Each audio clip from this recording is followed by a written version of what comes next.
Well, a very good evening, ladies and gentlemen. Welcome to another Flight Factor Sim live stream. Today it is the 30th of October 2022, 3 minutes past 5 in the evening here in the United Kingdom. We're back in X-Plane 12, and today we're taking part in the Flight Factor Spooktober group flight. They've been invited down. I'm taking part with XP72, and other members of the community can fly in between 3 different airports: Detroit, JFK, and Charlotte. You can do whatever sector you like.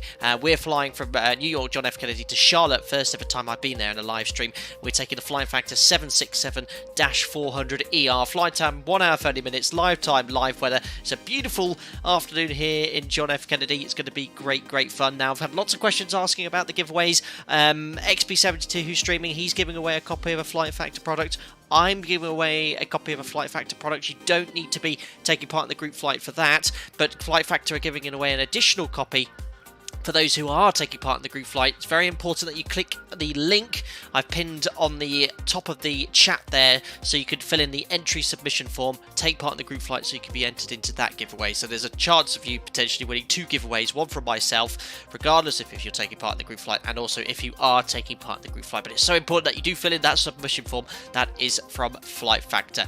This is the latest beta version of the Flight Factor 767 as well, so there might be some bugs. Also, X-Plane 12 is in beta 2. I am suffering, like all other users, with the strobing effects caused by cloud shadows. Well, the weather in Charlotte isn't that great, actually. Looks like we're going to be flying a Cat 1 ILS to RVR minima, very close to the RVR minima. But if I'm getting the flickering effects, what I found is a quick fix is to quickly switch to nighttime. That stops all the strobing effects. So if I do have to do that, that is the reason. Otherwise, we'll try and stay live weather, live time for as long as possible, because the strobing is unbearable. That is an X-Plane 12 issue. Hopefully they'll fix that with a update in the future. Anyway, let's zoom on in towards the aircraft. It's extremely busy because there's a lot of people taking part in the group flight.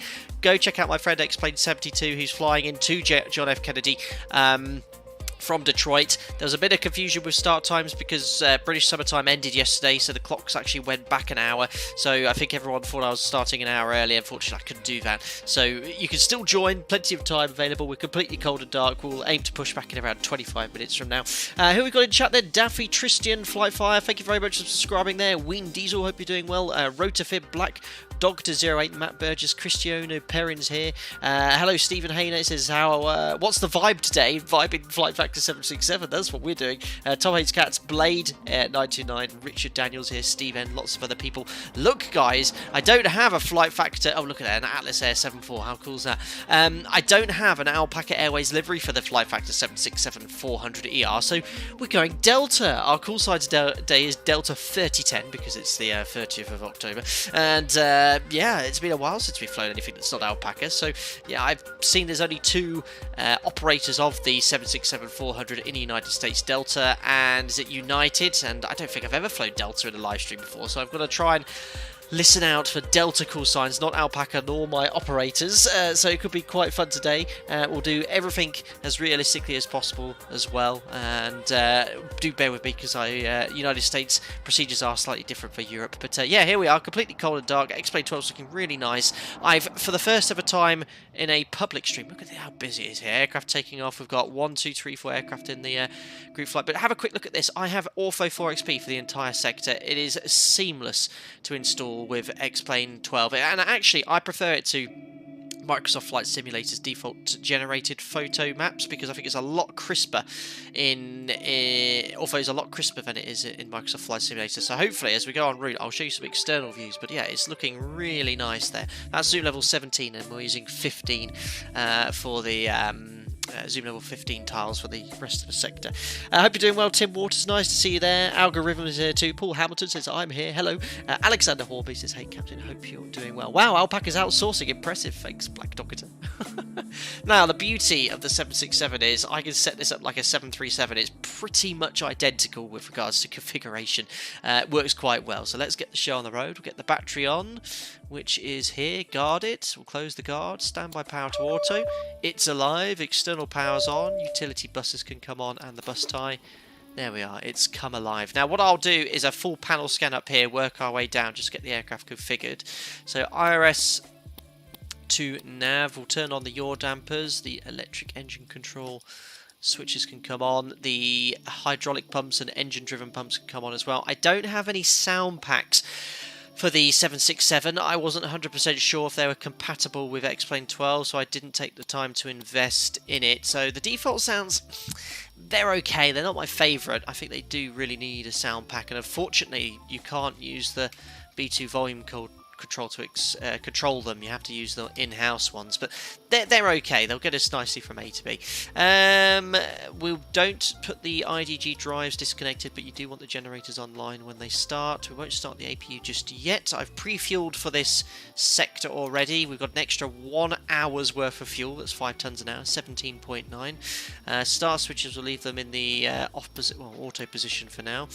Fuel pumps on, no fuel in the center tank. We'll put the position lights on, working our way here. Window heat we can turn on, no smoking sign, and seatbelt signs to on. Pressurization mode selector to auto 1. The elevation in Charlotte is 748 feet, so we'll set 750 here. That's all set. We'll unlock the flight deck door as we board, and temperature controllers can go to auto. Auto, trim airs on, recircs on, we'll put this switch to auto 2, packs to auto, we'll need the isolation valves open for the start, engine bleed will turn on. That's pretty much everything done here on the overhead panel. MCP, I've already received my pre-departure clearance. It's a Kennedy 5 departure, expecting 04, one of the runway 04 runways. It's basically climb to 1.5 DME from Kennedy, and I'm going to make a right turn heading 100 degrees. And I think, as I mentioned, they're using 04 left. In real life, they're using 13. In the sim, on VATSIM, they're using 04 left. So we'll set the runway QDM 044 here. 044. Flight directors will pop on. For the EFIS, we'll have VORs on. VORs on, airports on box 1 and 2 on the EFIS panels too. The rest is all set. I think that just needs aligning. There we go. Get the ATIS now, and we'll get the frequency. Then I'll catch up with chat as well. I just want to get the show on the road here. So for ATIS frequency 128725.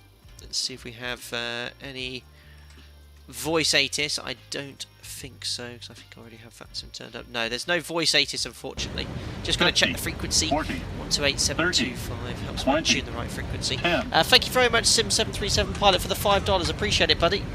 Yes. 2 streams in a row in the US. Is this the beginning of a trend? I love streaming in the US, Sim737 Pilot. But yes, the members group flight went to Minneapolis yesterday, and today we are in New York to Charlotte. So yeah, we're going all out US today. Thank you very much, buddy. Appreciate it. Yeah, unfortunately, no voice on the ATIS, only text. I'll read it out to you.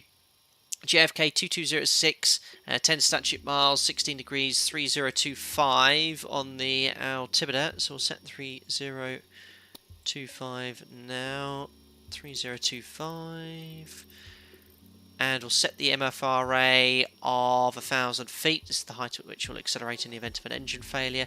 It very quickly updates when you rotate that. There we go. We'll set 1,010. Perfect. So EFIS panel is set for now. We just need to load up the FMS. We'll put the order brake to RTO. Enter RS position. We'll do shortly. Trim's all set. We'll do some tests down here. Real well. There we go. Oh, that's a monotonous sound. Engine APU and fire cargo. They're illuminated. I hope they go off. Where are the fire panels? Fire switches here. Actually, where are the fire switches? Oh, they're there, right in front of me. Derp. Right, that's all tested. They didn't illuminate. I imagine that's passed. Simon says, yeah, I see. Capirico, who changes clocks anymore? I didn't even know when mine move. In the UK we do. We go from British summertime back to UTC. The clocks changed yesterday. Be honest, who forgot to change their clocks? I remembered, Steve. Extra hour in bed we got. It's lovely. Beluga on PCs here as well. SKW fixed once they've sorted all the ATC voices and autumn bushes and Alice Springs by the fire shed. Unbelievable. Yeah, the flickering is a real pain caused by cloud shadows. We are going to get it in Charlotte and it's horrible. So what I'll do, I am running live time at the moment, but I'm on manual, so I can quickly just turn it to nighttime if we do get the cloud shadows, and it just stops it. Not realistic, I know, but it honestly, the strobing, it's really quite off-putting. It gives me a headache. So yeah, they need to sort these issues off first there.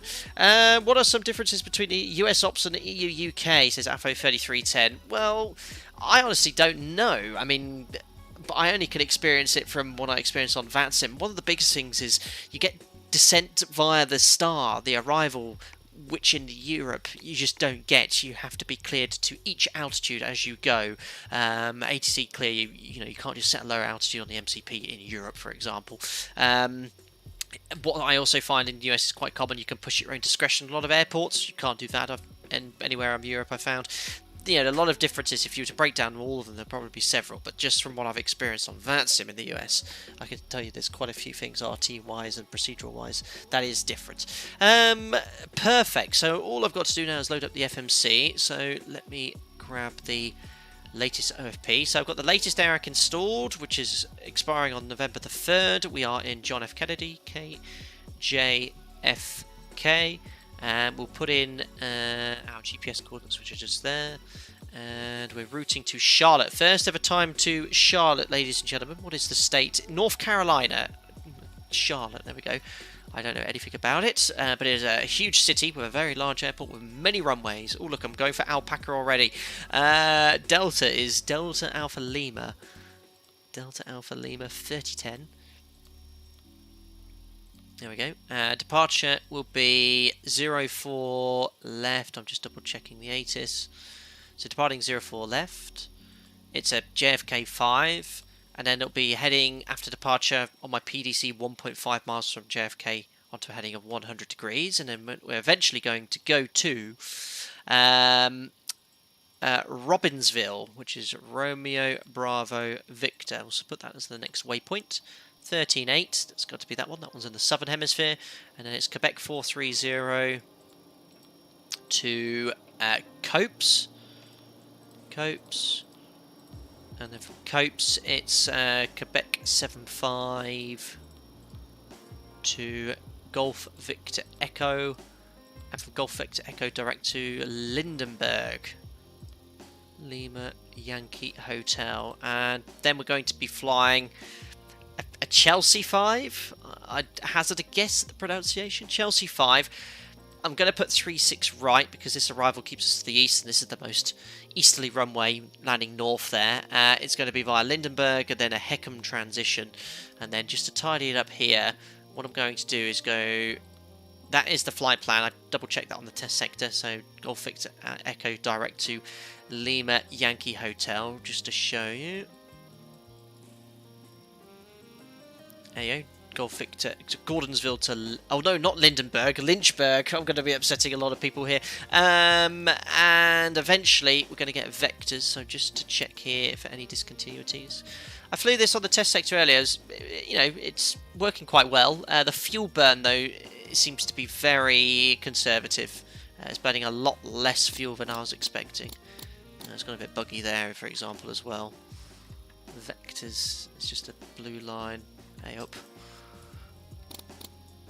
So let's just join these up. So I'm going to go ePay to Hexam. Take out the vectors. That'll do for now. Activate. Now, there's also another bug. The execute light doesn't illuminate. So execute, but you've got to be careful of that, and that will be fixed, I'm sure. Zero fuel weight's 127.9 tons. I have 200 passengers on the sector today. I pre-fueled and preloaded the passengers already. 5 tons of cargo, so 200 passengers on. Our alternate is Raleigh. Fuel to divert to Raleigh is... where are you? We need 4.7 tons to divert. Cruising at 34,000 feet. Cost index 30. Cruise wind we'll put in now. Put the average wind 250 at 26. Got a slight headwind for the sector. Departure we're quite light. Not a huge amount of fuel. Not a full loaded plane. So we're going to take an assumed thrust reduction of 60 degrees. 97.6. Takeoff flat. I think 5 in the 7.6. It's the second flap setting. Works quite well. CG 19%, 3.7. I think I've got the cabin crew calling me. See what the cabin crew have to say. Sir, it is very cold in the cabin. The passengers are unhappy. Okay, it is 16 degrees to be fair. I forgot Flight Factor does all this little quirky stuff. Right, we'll start the APU and get some conditioned air into the cabin. That's ridiculous. V speeds 40, 46 and 56. That's updated it on the MCP automatically. There we are. FMC is loaded. That's squiggly roo there, but that's the arrival. We could sort that out later. But yeah, look, the pictures looks really nice, and I love these displays which you can pop out. They're really clear, and you can make it quite large. I do like that feature. But you can see there's our heading select departure. 420 feet will make a turn, but we'll use heading select, and then I'll just need to update that direct to Robbinsville as applicable when we get cleared direct to it. So there we are, FMC loaded, performance done. We've got our squawk guys on our PDC, which I'm just going to double check now. So we were cleared. Departing on runway 4 left, mode Charlie, information November, that's the ATIS, sorry. There we go. So squawk 1560. 1560. 340, stop altitude 5,000 feet on departure. Fly runway heading 1.5 DME from JFK, then a right turn heading 100 degrees. So what I'm going to do for situation awareness is put the JFK VOR. Well, this is very funky music in the background. A JFK / 1.5. I'll also tune it manually, so you have to go to Navrad. The VOR for JFK, if it's not tuned, it's there already. 1.1, but I'll just tune it manually. 15.9. 15.9. There we go. Perfect. I do like this add-on, and this is the 767-400 is a bit like a 777-ish in design in the front there, so they sort of made it like a 777. So there we are. We are all set up, ready to go.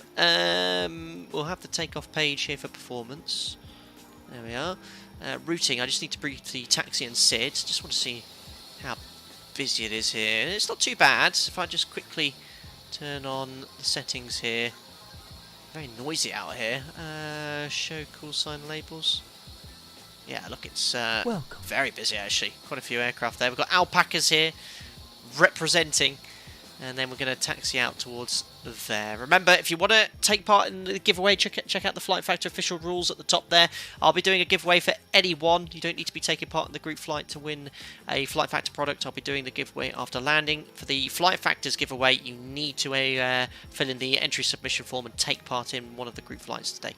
Right, let me just disable this. I'll brief you guys on the departure. We'll get the APU on the bus now because the passengers are still quite cold. Oops, what have I just done? Auto. APU on. External powers disconnected. APU bleed on. There we are. Some nice conditioned air coming into the cabin. The temperatures, there we are. They're starting to increase. That should keep the cabin and passengers happy. Right, let's now disconnect everything and the GPU. So chocks can go, GPU, fuel truck, gate config, loader, airplane, close all doors. Perfect. Right, so I think we're in a good position now to brief you, and then we'll request push and start. So we're on Terminal 1, stand 10. I think it was, or was it stand 11? I think it might have been stand 10. Can't remember where I spawned. There's a Malev 7-3. It was stand 10. 50, 40, 30. Andy, thank you very much for $10. Appreciate it, buddy. 10. Oh, thanks, buddy. Thank you. Finally caught you live. Love all the great content. Cheers, Andy. Really appreciate it. Thank you very much for the $10. You're seeing me live. Thanks, man. Yeah, a great time to stream. Sunday at 5. I haven't been able to stream at this time for quite some time, so I appreciate it, buddy. Nice to be at the weekend here. And thank you for your kind, generous gesture. Thank you very much. Good luck at the giveaway. So stand 10, pushback, most likely to face south, out via Mike Alpha, and maybe onto Alpha Bravo, taxiing all the way down here. Don't know how it works. Eventually we're going to make our way towards Kilo, and then we'll take off 04 left, and the SID is the Kennedy 4. There's only or Kennedy 5, sorry, Kennedy 5 departure. It's climb on runway heading for 04 left, and make a right turn heading 099, and climb to 5,000 feet, and then expect vectors, basically. We're going to be going via Robbinsville, expect vectors to Robbinsville after Ranger, Ringer? I don't know. We'll maybe have to go towards Ringer first, then Robbinsville. But we'll update the FMS accordingly. But typical US SID, which I love. Now, let's have a look at the ATC situation here. I'll call up clearance just to make sure I can push at my own discretion. 1355.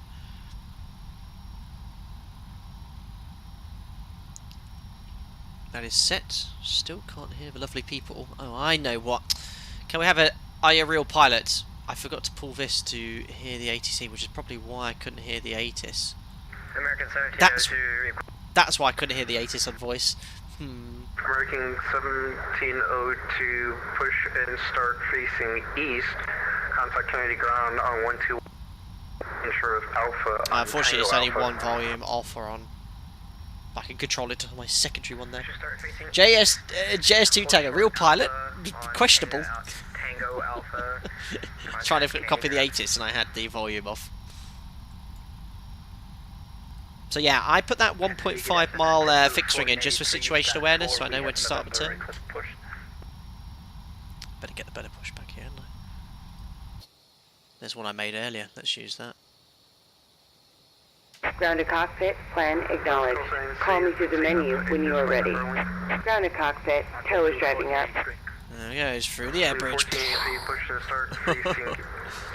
But yeah, guys, this is default John... Oh, that was an interesting takeoff, I saw that. This is default John F. Kennedy in X-Plane. The default airplanes in X-Plane 12 are superb. They are so good. You still, obviously, if you really want to get your preferred airport, your favourite airport in high quality. Oh, hello, Alpaca. Alpaca A350 landing. We are a worldwide airline. Alpacas, alpacas, alpacas. And I'm flying Delta.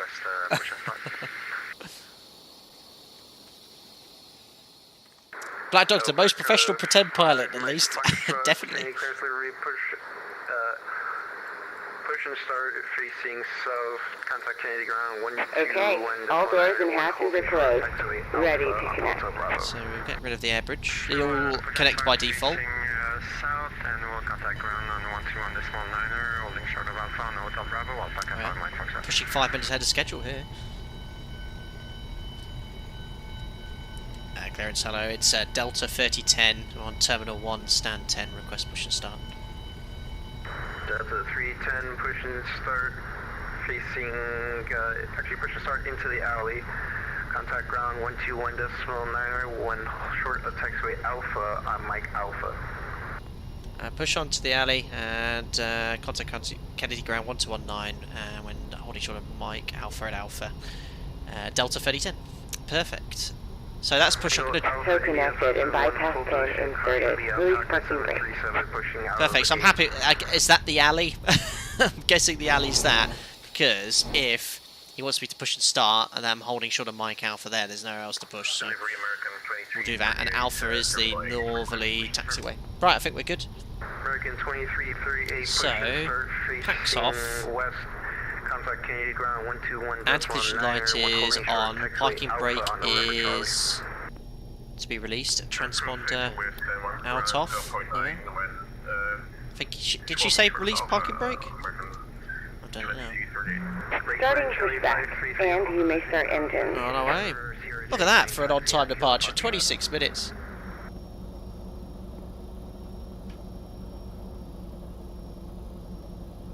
Delta! I know Sim 737 pilot. But there's no Alpaca 76 livery, unfortunately.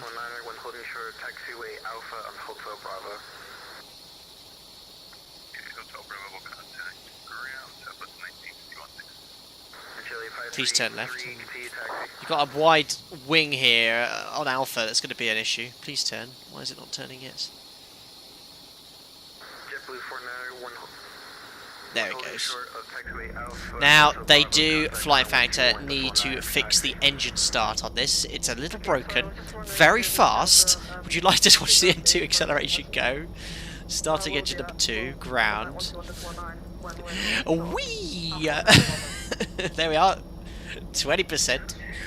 That's a little bug, but they would like to stress that X-Plane 12 Flight Factor 767 is still in beta. They still need to do a lot of work here to make it work a little more realistically. There you go, that's the quickest stabilised engine I've ever seen.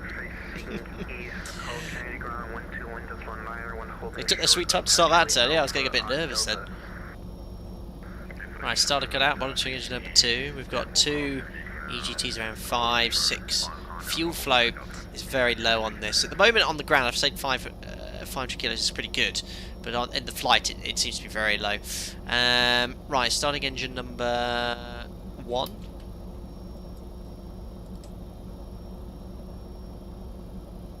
There we are.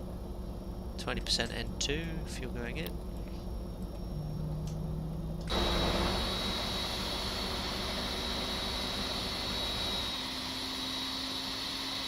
But the external model's great.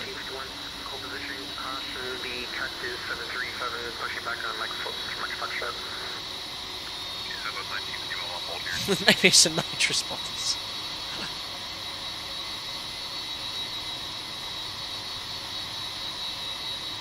76 is great looking aircraft. I do prefer the 75. Operation complete. Go ahead and set the parking I brake. just want to fly the 766. It's closer to the NG, I find. Disconnecting tail. Stand by. Steve, you watched the group flight from last night. Looked fun. It was great fun. Awesome ATC.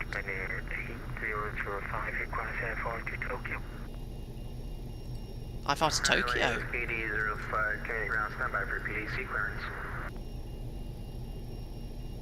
Very busy here. Love it. Brings so much immersion. Yeah, the landing on invisible runway. Let's see if it does that today. At least it was the replay.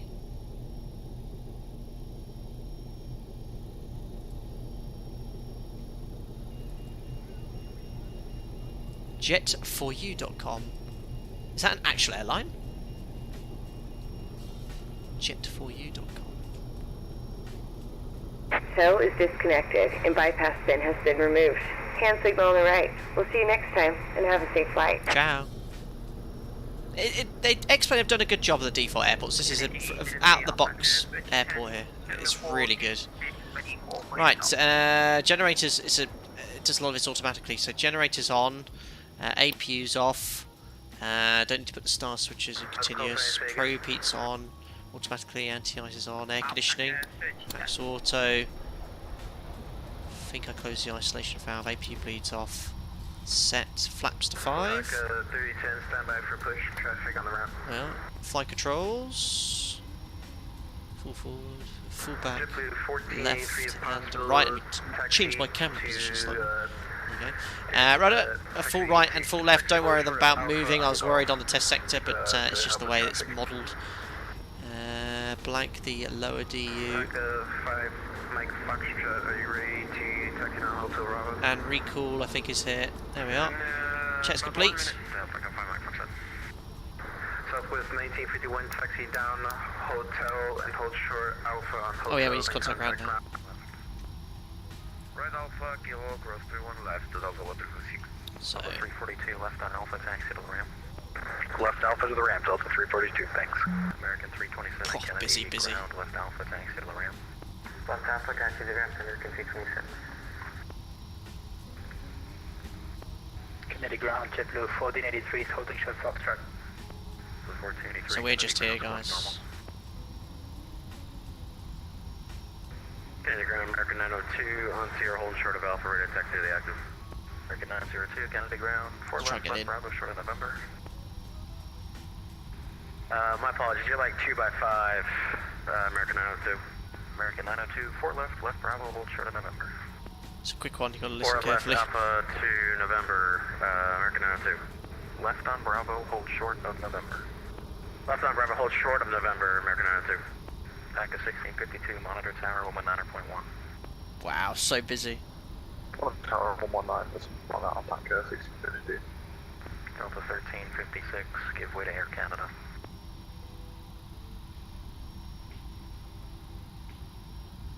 It's going to miss one. Kennedy ground, Oh, there's my chance to get in there, but I was waiting for a read back. out of November Charlie. Delta 1356, give way to Air Canada.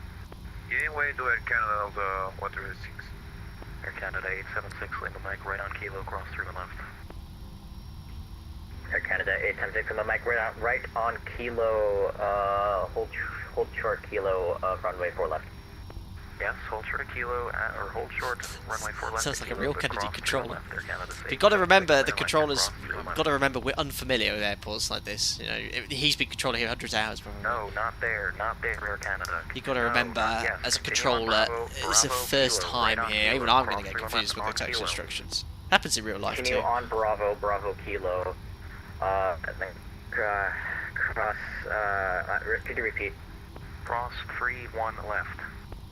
Did the right thing. Can you repeat if you're not sure? Canada 876 Lima Mike.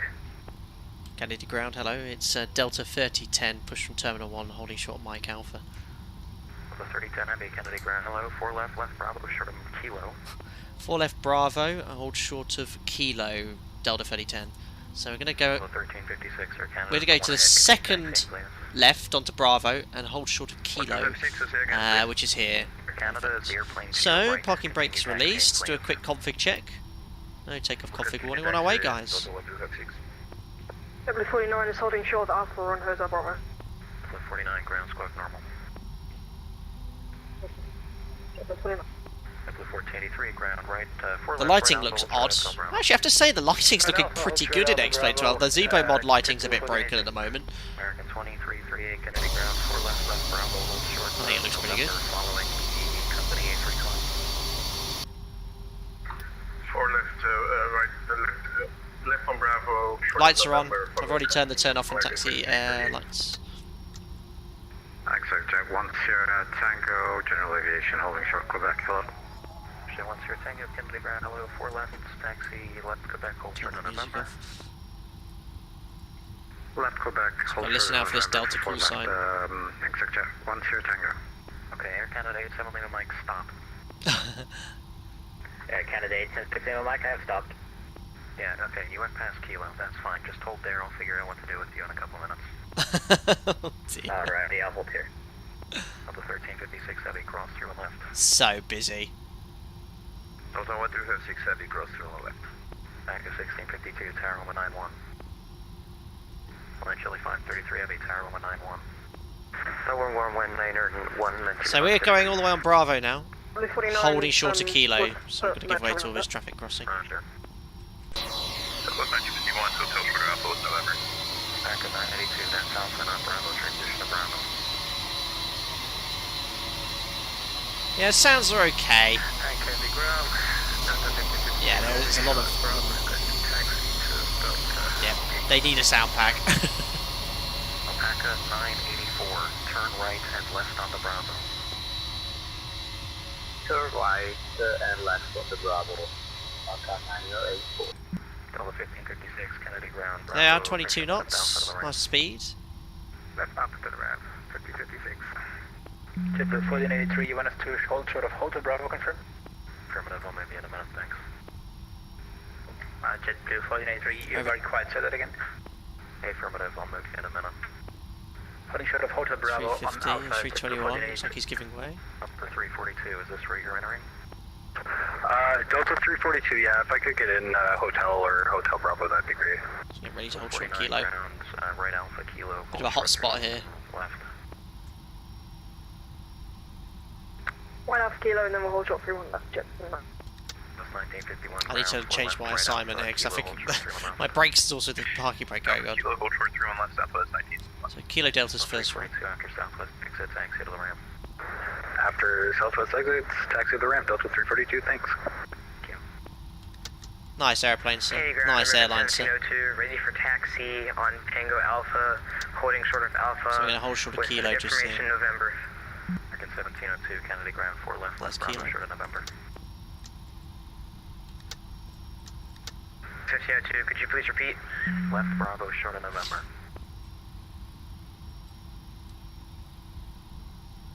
Turn left on Bravo, hold short November. American 1702. Delta 3010 Heavy, right on Kilo, cross through and left. Right Kilo, cross 31 left, Delta 3010. Perfect, so we're on Kilo. Ground American Energy, hold short November. I'm really having to concentrate with the Delta call sign. Okay, if you're holding short Alpha, don't call me. JetBlue 49, give way to Delta. We'll go right to the Delta, Jefferson. So he's giving way to us. Bravo short of Kilo. Bravo short of Kilo, American Energy. American 2338, Bravo short of Kilo. Really nicely done. Bravo short of Kilo, all aircraft 2338. Not too much Actually, stress once there. you're Tango after the second American, Bravo short of Kilo. We clear across 3-1 left. Second American, executive 1, 0 Tango.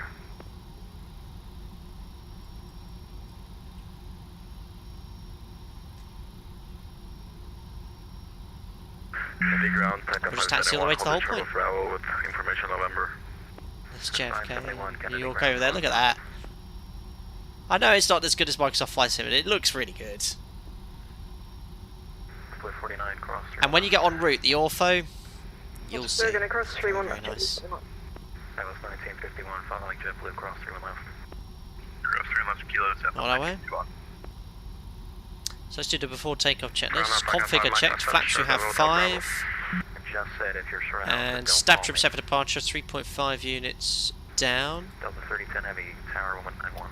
Tower 191, Delta 3010, bye. Day, JetBlue 49, tower. Perfect. And what was that airborne frequency again?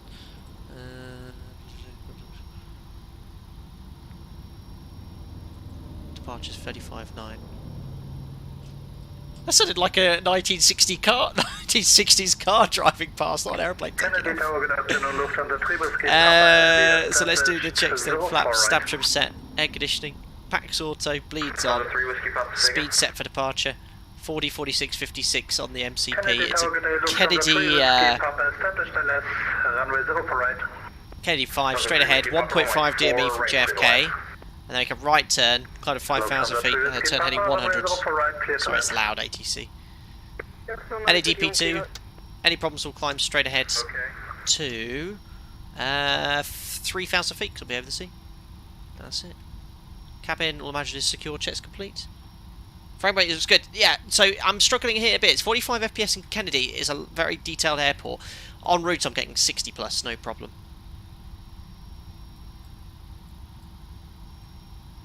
Tower, hello, it's Delta 3010 holding Kilo 144 left, ready for departure sequence. 1356, heavy runway 4 left, clear for takeoff. 1356, 04 left, clear for takeoff. 3010, heavy runway 4 left, lava wing. Line for weight 4 left, Delta 3010. But Delta. Right, he should be rolling, he is.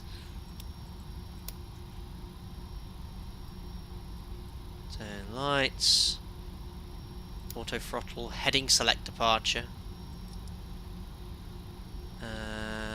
Transponder. TRA, so MCP set. 49, I heard you the first time. Transponder TARA, strobe lights are on, they've got a short fuse, these controllers. Weather radar just needs to turn on. Contact departure 135.9er. So yeah, we've got an RA indication with red traffic. That shouldn't happen on the ground, it should be inhibited.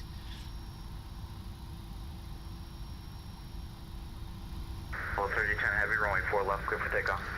4 left, cleared takeoff, Delta 3010. Toga's in chat then, guys. 49, runway 4 left. Weather radar is...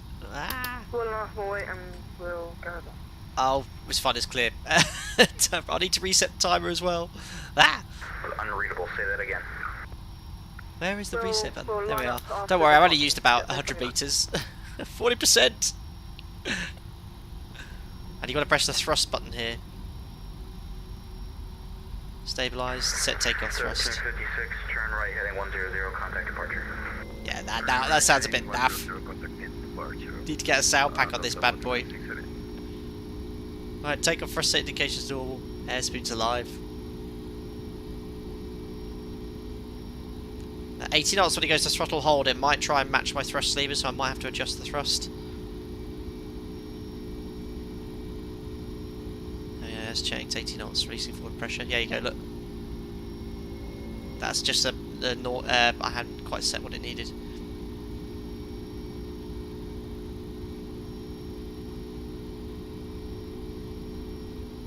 49 runway forward. It's used a lot of runway. We've got very low thrust setting.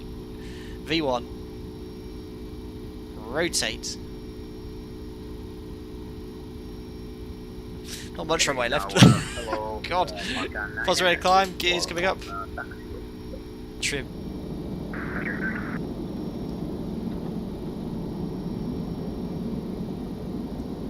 Flight directors seem to be a little sensitive, but not bad. Oh, that's not the best sound, but 3010, turn right heading 100, contact departure 135.9er, good day. 135.9er and turning right now 100, Delta 3010, bye. I was just waiting for the 1.5 DME, but maybe I was a bit late on that.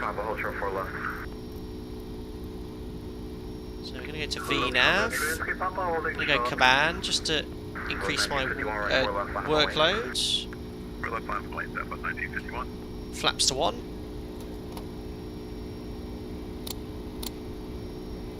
Why are we descending? Autopilot command, it should not be descending. My controls. Too low, terrain. Flaps Too up. low, terrain. So the flight directors are commanding a descent there. Too low, terrain. Too low, terrain. Okay. Still commanding a descent. Out hold. Why has it gone to out hold? Don't think. VNav. Any 767 pilots like to explain why it went to out hold? Too low, Up, terrain. up, Too low, up. terrain. Too low, terrain. Too low, terrain. I don't know Too why it low, went to out terrain. hold. Too low, It went to terrain. out hold and had Too low, 5,000 feet terrain. set. Shut Too up. low, terrain. Thank you. Departures, hello, it's Delta 3010, heading 100 degrees, climbing 5,000 feet. 3010 heavy near departure radar contact. Turn right heading 240, climb and maintain 9,000. Right heading 240 degrees, climbing altitude 9,000, Delta 3010.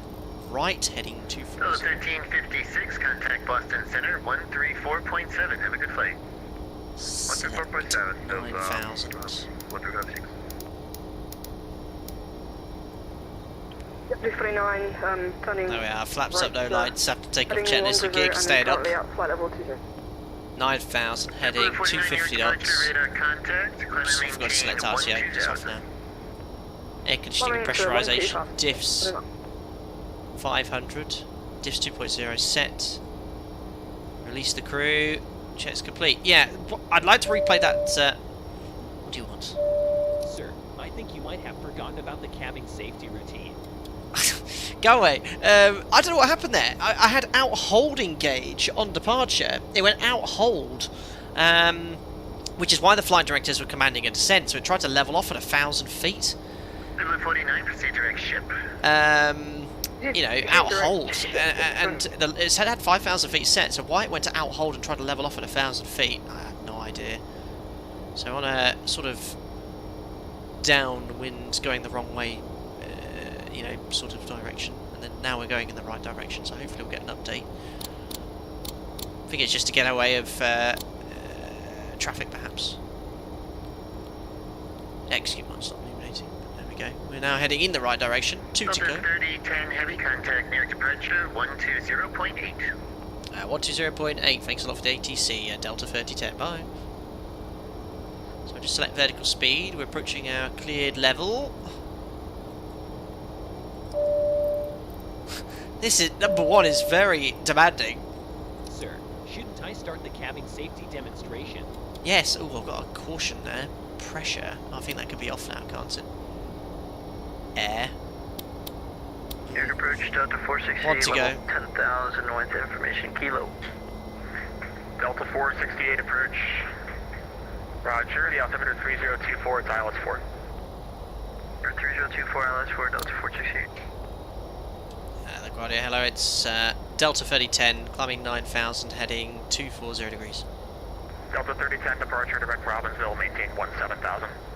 I'll maintain 17,000 direct to Robbinsville, Delta 3010.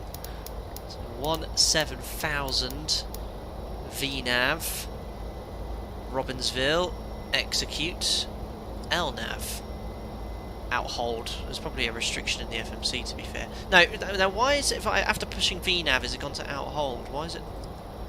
I swear, did I miss not? I probably didn't push VNav. N1 VNav speed. FO is a nag. Make a note of his name. There we are. Keep up your speed. Pitch, pitch, pitch. We are very light, to be fair, so I have flown the NG before, and if you're very light, it'll set climb thrust, and the speed will jump up quite quickly, and then it has to pitch up to catch up with the speed, so that's actually not that uncommon. It does happen in the real aircraft. Well, in the 7.3 at least, as I said, we're very light.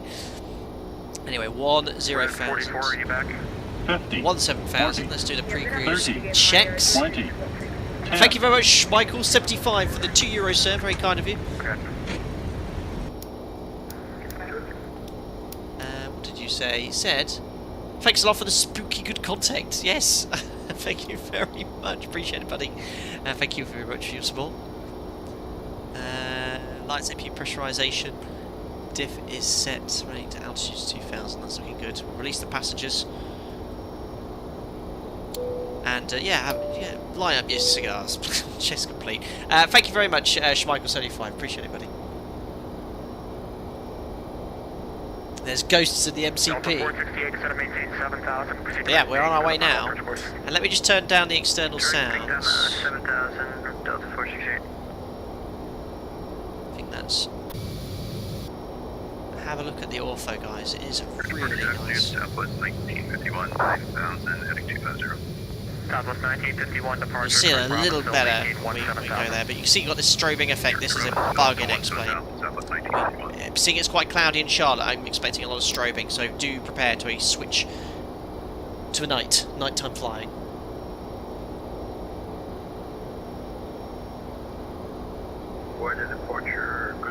Oh, Paul, thank you. Centralisation should be on, then the air light will activate. Thank you. My apologies. So these are differences to the air conditioning system. Thank you. To the 7.3. Thank you very much, Ghosty, for the $10. Appreciate it, my friend. Love the content. Good luck on the flight. Thank you very much, Ghostly. That's very kind of you. Appreciate your generosity, and I'm glad you're enjoying the stream. Thank you very much. Do you need every bit of luck?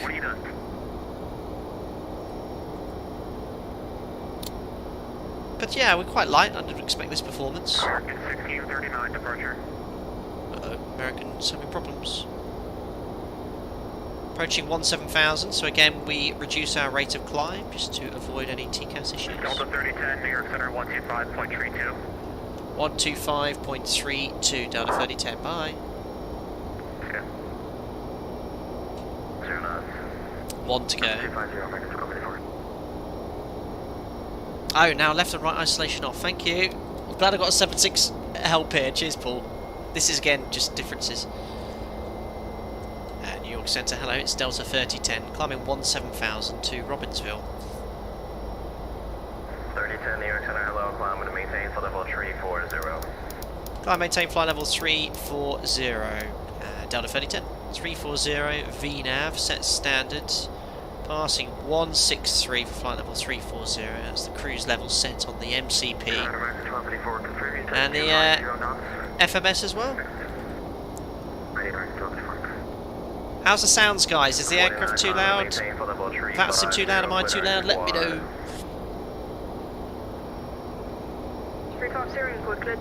Black Doctor, yeah, bought my night vision goggles. But yeah, if we...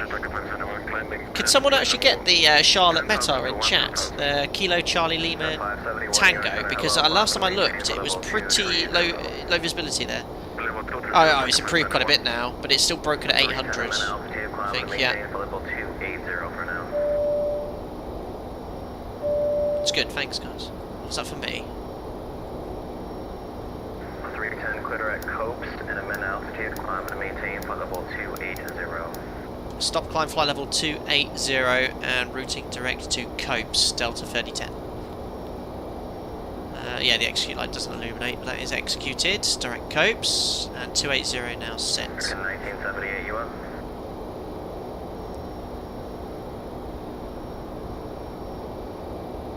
Thanks a lot, Ollie Blocks Gamer. Charlotte, 1990, variable 407 statute. Oh, so that's okay. Broken at 800. It has lifted. Obviously, as it gets warmer. 3020 we can, 3020 we can preset. Thanks a lot for that. 2922, contact New York approach 125.5 128.12, good day. Sort of a bit wavy on the line there. I mean, if you update the waypoint, it should be a nice line. It shouldn't make several turns. It should be like one smooth turn onto it. But again, this is a beta. In beta, so there's a few bugs. But yeah, guys, this is might be the first time some of you have seen Ortho X-Plane 12. Have a look at this. Tell me what you think. What do you think? I think that looks crisper than in Microsoft Flight Simulator. So once they've sorted out the clouds, once they've sorted out the lighting, we're onto a bit of a winner here, scenery-wise. I've always preferred Ortho, the way Ortho looks.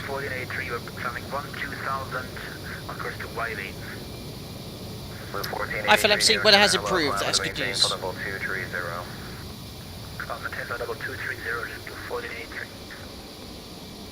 Cheers, Carol, have a great flight, see you on the next one. Thank you, Captain Members, an excellent chat. Cheers, buddy, thank you very much for popping in. And don't forget the stream quality. It's not, you're not seeing it as well as I'm seeing it, but yeah, I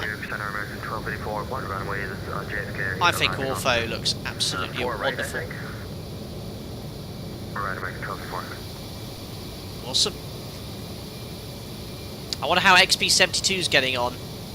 Don't forget he's taking part in this group flight as well. That'll be him there and his gang coming in from Dallas. And you don't have to be going in between there, you can go between all the others. Contact New York Center 132.17, good day.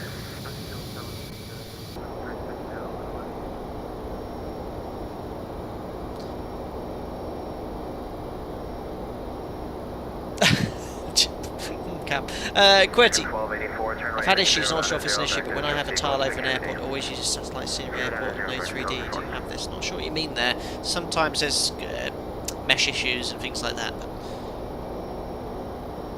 yeah, Sim 737 pilot's quite right, depending on your internet speed. Contact New York 132.17, love your work, have a good night, buddy. Appreciate it, buddy. 132.17, and thanks a lot for the ATC, Delta 3010, bye. That's very kind of him to say that.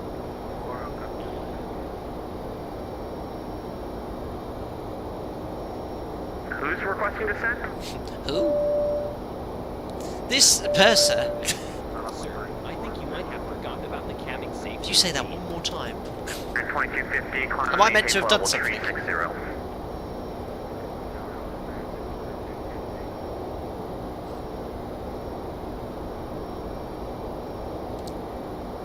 Santa, hello, it's Delta 3010 climbing flight level 280 to Copes. Delta 3010, New York Center, climb and maintain flight level 320 for the moment. Climb maintain flight level 320, Delta 3010. 320 set, Cops maybe, Copes, can't remember. Just turn the sounds down slightly. Alpha 247, cross Lindy at maintain flight level 190.250 knots. 190.250 knots at Lindy. 1676, contact approach 12. Oliver, my first Fantasy flight in ages. I'm a couple of miles in front of you. Very cool. Hope you have a safe flight. Don't forget, if you're taking part in the group flight, I'll be doing a giveaway, but you don't need to be taking part in the group flight. That's to everyone in chats. But if you want to win Flight Factor's giveaway, go to their Discord, fill in the entry submission form to enter theirs. Up to 598, cross Geno at and maintain flight level 230. I'm watching you. It's a self-made Ortho or V-States. It's just self-made Bing maps. I know V-States is very good. I've heard good things about it, but I don't. I like to come to the US stream, which is great ETC, and there's obviously world-famous destinations. But I generally, when I've done a stream, I uninstall the scenery. I don't have the scenery installed on usually for me on a stream-by-stream basis.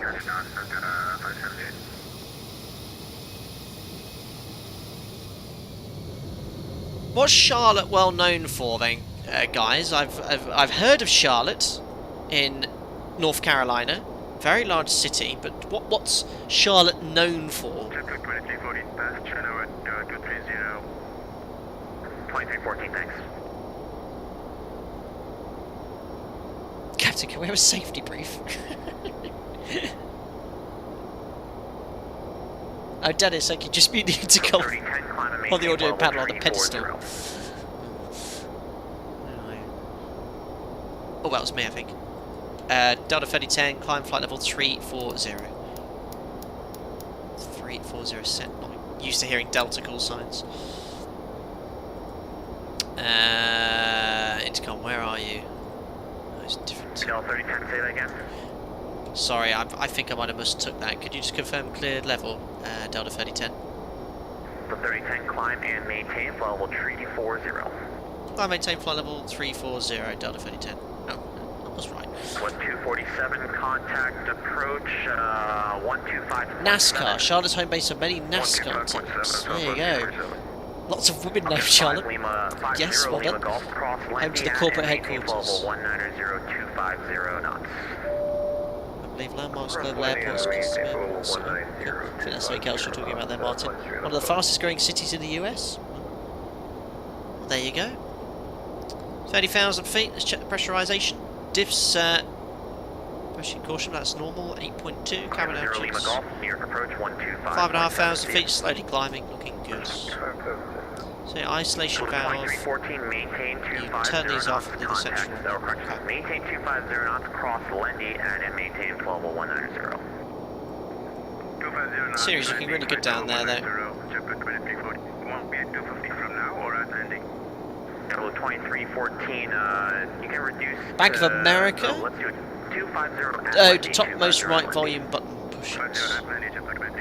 Thank you, saw it now. 62 cross channel and maintain level 230. Philip Reeds, thank you for your continued support as a member. Alpaca with 2 stars, 2 years as a member. Really appreciate it, buddy. Oh, no, at least 2 years as a member. Thank you very much. Hope you're doing well. And, it's a lovely profile picture you got there on a bus on a mountain. Superb. Mostly know Charlotte as an American Airlines flight and US Airways hub. Well, there you go. Well, if you are interested, we should be getting there at 19:03, so it's a little over an hour. We should have around 12 tons, but we'll do a fuel check after top of climb. Well, we could do one here at Copson. What I've found is the Flight Factor is not burning a huge amount of fuel. 1.7 in the climb, which does seem about right, but on my test settings I saved a significant amount of fuel. So we'll have a look at Copes. Don't forget I took an extra 5 tons of fuel. So Copes, Cops. Coops. Traffic. Uh-oh. It's a TA. Can't see him there. What is this waypoint? So 16 minutes into the flight. I mean 19 minutes, but that makes sense with the departure we had. We should have 9 tons, so plus 5. So we should have 14 tons on board. We've got 15.7, so we somehow saved 1.7 tons of fuel. So the fuel burn is a little, I say a little, it's significantly inaccurate at the moment. Certainly to the Simbury flight plan anyway. You know, I should have 14 tons. The fact I've actually taken longer, I'd expect less than 14, maybe about 13.8. We've got 15.7, so we somehow saved, you know, 1.5 tons, 2 tons. There. Clouds looking great. They're looking better. They've certainly fixed it since Beta 9 or improved them. Still a lot of work. They're looking very enhanced skyscapey. But yeah, you'll see in descent, as soon as you get the strobing, guys, it's not pleasant. This is not a Flight Factor issue. This is an X-Plane 12 bug with cloud shadows. When you're below clouds, you just get this flickering. We'll be disabling. We'll go into night time. We'll be flying at night. Matt's 12 months. Thank you very much for continued support, buddy. And you'll get your captain's badge after that. Hope you're doing well. And thank you very much for your support. Unit 62 at flight level 230, maintain 250 knots. Maintain 250 knots on 230, United 62. But yeah, the ortho, I'm going to start getting the ortho downloaded for every sector again. This is Zoom level 15 now. Same Mach number. Delta 3010, same Mach number. Decimal 80, Delta 3010. 3010, roger, turn right heading 280 vector for in-trail to Charlotte. Right, 280 degrees, Delta 3010. If you need to slow down, let me know. Okay, Delta 3010, what's, you know what, Colin, disregard that for a moment. What's your best forward? Best I can give is decimal 83, Delta 3010. American 2250, what's your best forward? I think. I don't know what MMO is. Delta 3010 cleared direct Murph, resume on Q75. Direct to Murph and on the airway, Delta 3010. Delta 3010, maintain Mach 0.83. Decimal 83, Delta 3010. I hope I could do that. 2250, turn right heading 290 vector for in-trail. Oh yeah, LNAV, I'm not in an Airbus anymore. Ooh, how do I open the speed window in a 7.6?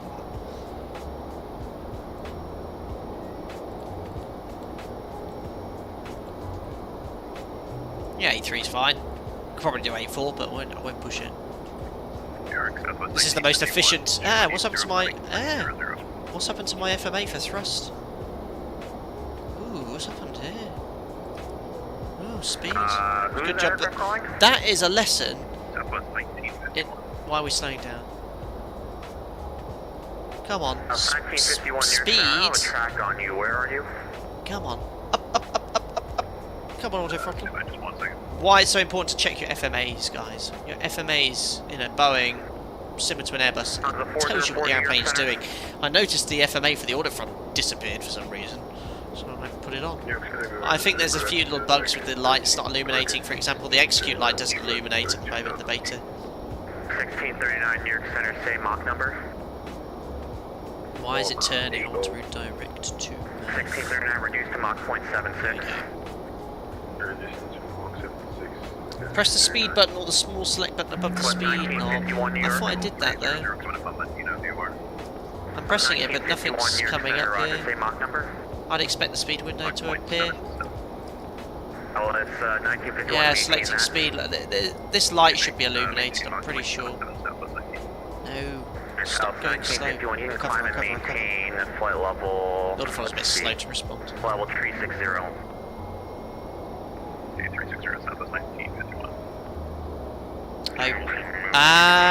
Press the button, thank you. 5991 New York Center, roger. Thank you. Why does it, when I push it though, what's it doing now though? Because I've got speed. What's it doing here? Speed, decimal 83. What's it doing that for? Like retarding the thrust and then adding the thrust for? Let's do 160 descend and maintain. I'm getting really slow now. Go! Here, 420 turn left heading 040 descend and maintain level 190. See, I'm very 737.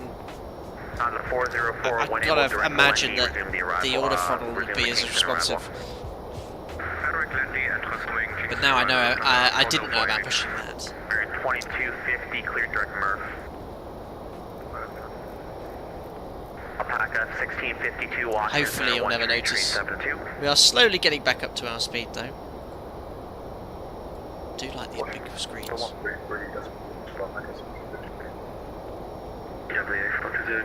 Sorry, confirm the heading again, please.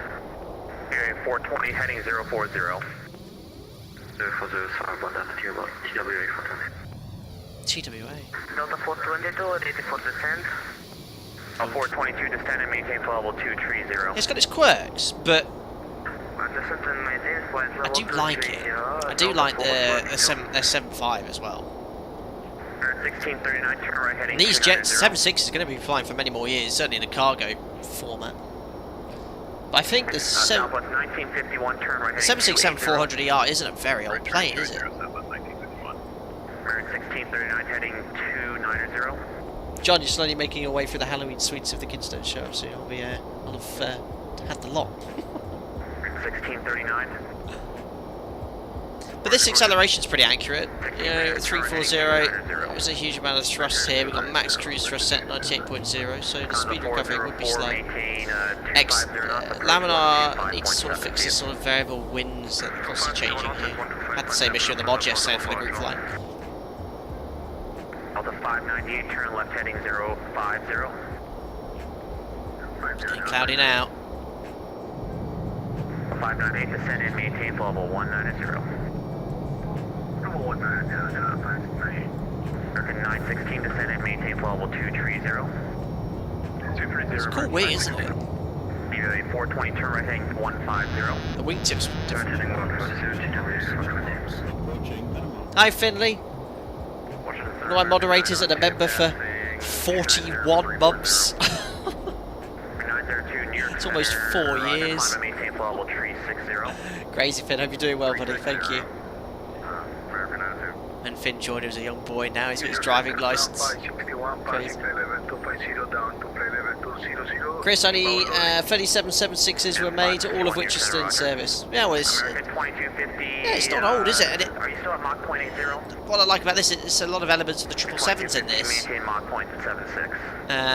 For example, the EFIS up here I like, because I think on the 75 is down there, which is a bit of a pain to use. Southwest 1951, clear direct Murph. You say turn right hand 290. 1639, 1639, yes, followed, or 290 heading, please. Oh, well on the way. Southwest 1951, turn left direct Murph. Wait till you finally got out of JFK. Biggie, was it busy? Was it? Watch and center When I left? 13372. It was pretty busy when we left, but no significant delay. What's that for me? Traffic. Traffic. Contact watch and 13372. 13372, Delta 3010, bye. 2250, thanks for the help. Washington is 1337. I've got TAs going off. It's miles away. That could be an X-Plane 12 height issue again, that's a slight discrepancy. Washington Centre, hello, it's Delta 3010 maintaining flight level 340 to Tobin.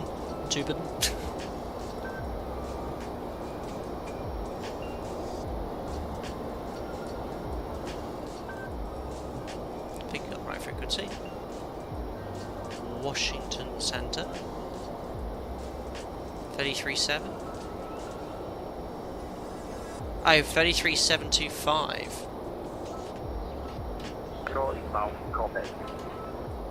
DC Centre, yeah? Washington Center, Delta 3049, can you step out for about 5 mics? Did you say 5 mic for 5 minutes? Delta 2039. I'll pretend I didn't hear that. Sure, report back. Delta 29.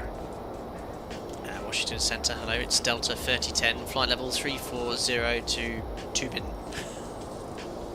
3010 Washington Center, hello.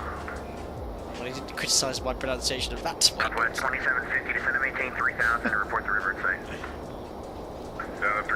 Phil, XB-72 is flying into JFK, so Godspeed to all the controllers there, they'll need luck. I think, yeah, I was meant to leave an hour sooner because the clock changed. There was a bit of confusion with the start time. It's my fault because 22, 24, into contact, 2 miles. it's about 2 weeks ago I said I'll take part in the group flight, and they said, could you do 1600 Zulu start? I was like, yeah, that's fine, that's going to be 5 o'clock. British summer time.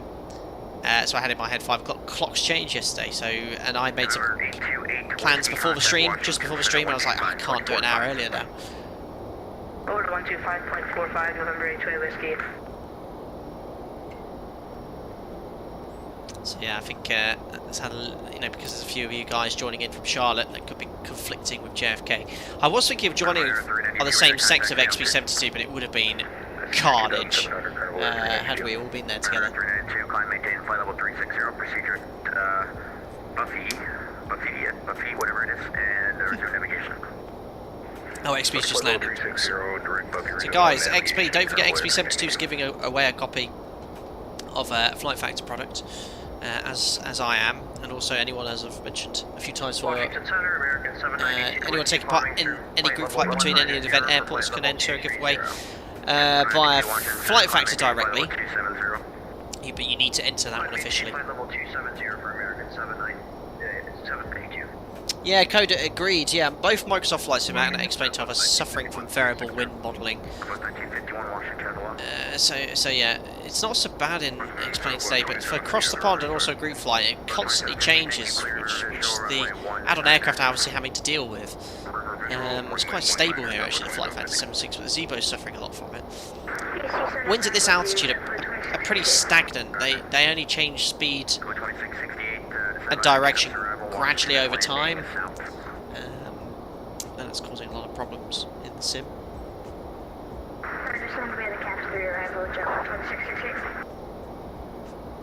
Washington Center, American 792, confirmed. Ricardo, X-Plane 12 has so much potential, but the slow adoption from developers is frustrating. Yeah, I see. Some devs like Flight Factor are committed to it. I see any builds have said they're bringing their A300 to X-Plane 12 now, which is good. It's good to hear. I get a lot of people saying, oh, X-Plane 12, you know, it looks rubbish, blah, blah, look how it is on release. It's 3 months since it's been released in beta. Where, if you look at Microsoft Flight Simulator, where was that 3 months after release? It was, you know, it was not as far, I'd say, as where X-Plane 12 is after 3 months. Obviously, Microsoft Flight Simulator now, I think, is really good. I'd say it's far ahead of where X-Plane 12 is, but give it time to mature. The fact that they fixed the clouds, these blinking strobe effects needs to be fixed immediately. But look, outside, you can't complain about how it looks.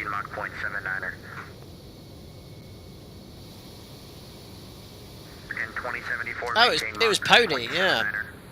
It was pony, but it is now good, and they've got a great, you know, Sopo have been doing a lot of work to improve it further. They've got a lot of backing of one of the world's largest corporations behind it as well. Don't forget, Labrador's a small team, but yeah.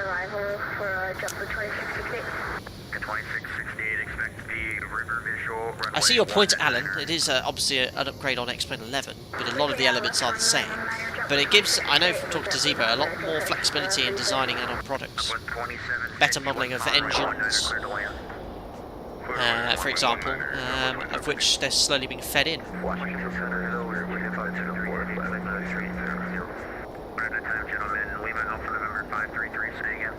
Yeah, I think it looks great.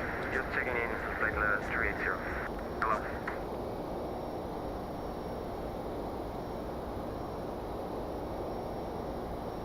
Yeah, there's still going to be people that still stick with older sims for other reasons. I mean, I upgraded to Flight Sim 2020 from FSX. They both, for me, it's genuine opinion here, I enjoy using both sims. I genuinely don't have a preference. I don't know if that's partly to do with the fact of I primarily use the Flight Sim to stream for you guys now, but I enjoy using both.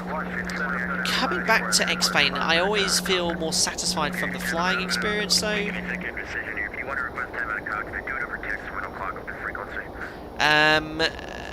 You know, I always when I come back to X-Plane, I feel more satisfied from the handling, takeoff and landing, the ground handling, the takeoff and the landings are just better.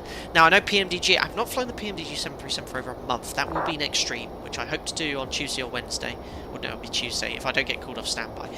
Because I've heard there's significant improvements. I've heard very good things about it. So it was great when I last left it. So I've heard it's even better now. So I'm looking forward to trying that.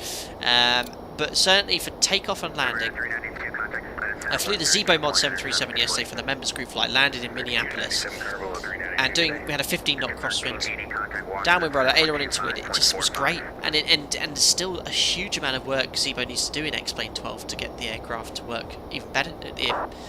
For example, the control inputs required at the moment are twice as much as what should be required in X-Plane 12, but still the handling was spot on.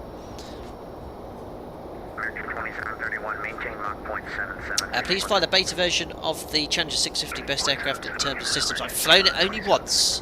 It's a very popular stream actually, and it is one of the most detailed add-ons ever made for a desktop simulator, certainly with the system modelling in the background. Very expensive product of course, but you are getting a lot of product. I will revisit it for sure.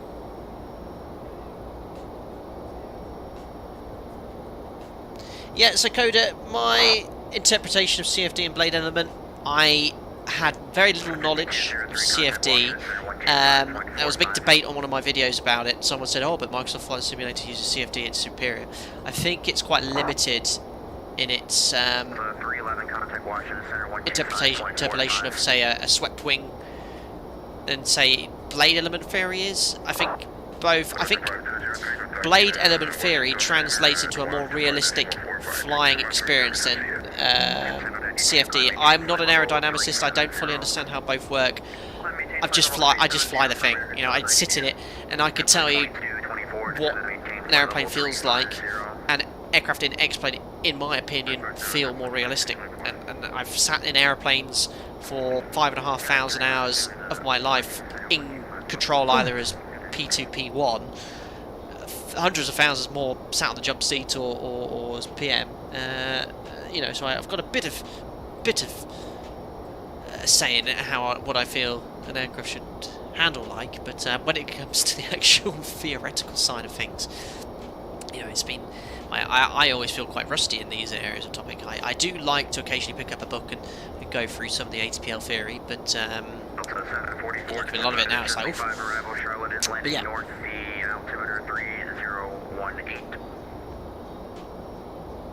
Phil, it's been a long time since I've made FSX. Yeah. So if I take here, for example, the PMDG NGX in FSX, they did a really good job using the tabular-based lookup table in actually quite accurately replicating the correct pitch and power settings, so lots of phases of flight. The aircraft did feel really good, but essentially it was very limited by the tabular lookup tables. Whereas X-Plane is a whole different. Well, I'll never forget when I first tried X-Plane 11 and the Zebo mod, and I'd never used X-Plane 11 in my life, and it was enough for me to absolutely can FSX after about a week and switch to X-Plane. It was just like, wow, what have I missed out on? And obviously, since then, Microsoft Flight Simulator's come out.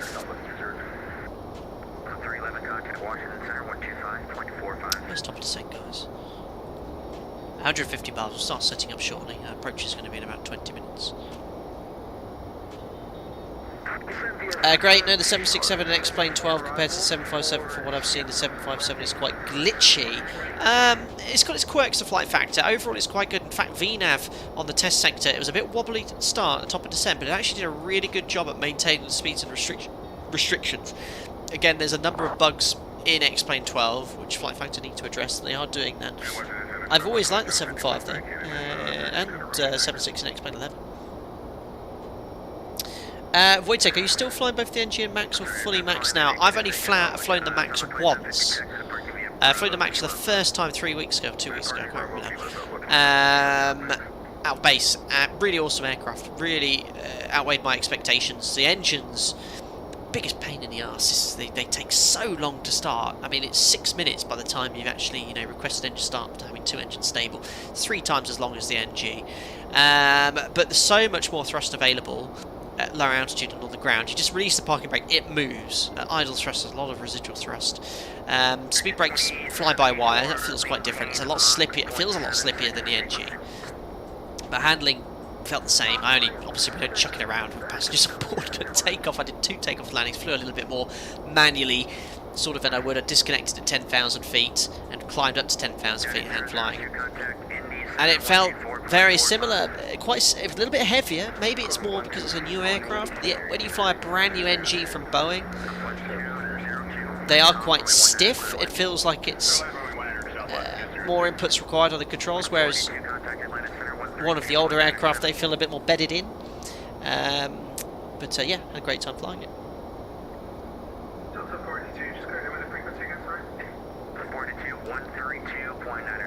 Stephen, it's cool. Most engineering programs are 4 to 5 years long. You'd be forgiven for being a little rusty on aerodynamics theory. Lift equals half rho v squared.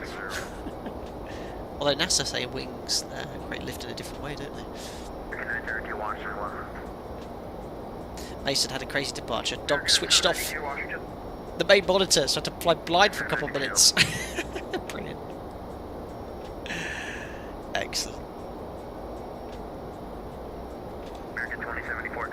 Oh, Toto, hello, Toto, developer of the Challenger 650 is here. Hope you're doing well. Yes, I will get your 650 again in X-Plane 12. This summer's just been off the scale. I've really had to. I've been making 3-4 streams above max. Now I've done 3 streams in 3 days because it's gone much quieter now from November. So I will have time to start liaising. I've got dozens of emails from developers, scenery creators, third-party peripherals asking me to try stuff. I've just had to sort of put them in the back of my inbox, but I will get back to lots of people who I make or promote products with and I'd like to show you guys with as well. But yeah, I'm very, very humbled by the fact that people actually approach me and say would like to try out your product. But yeah, a week on Tuesday, guys, I've got a charity stream, a one-off sort of charity stream. I do them every 10,000 subscribers since 50k. But I got in contact I got contacted via a very well-known hospital in the UK who are doing a streaming week, and they asked if I could do a stream for them, and I said that'd be great, and I'm hoping to get some products for you guys, but I haven't heard anything yet. More to follow. See, yeah, Bernoulli's theory, principle of the back of your head when thinking about lifting, you'll probably be fine. That's what you got to remember. Right, let me start setting up for this approach here. So, one thing I've noticed in the Flight Factor aircraft, they don't have the option to select descent winds, so VNAV profile is affected by that. Doesn't seem to have too much of a problem. It's not like an idle path descent in the 7.3, so it can add thrust in descent there. So I will put 250 below 10,000, which I don't think it'll let me change the Flight Factor. No, it won't. So that's done. I'll put the fixed rings in. Expecting 3.6 right. In fact, let me just see if I can get the ATIS for Charlotte.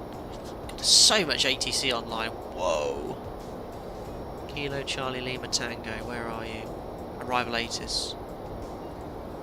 So, half a statute mile visibility, lovely. Or 2.5 statute miles. What's that in km? It's about 5k, isn't it? Or at least light rain, mist, overcast at 913 degrees, 3019. A simultaneous departure to expect runway 36 centre.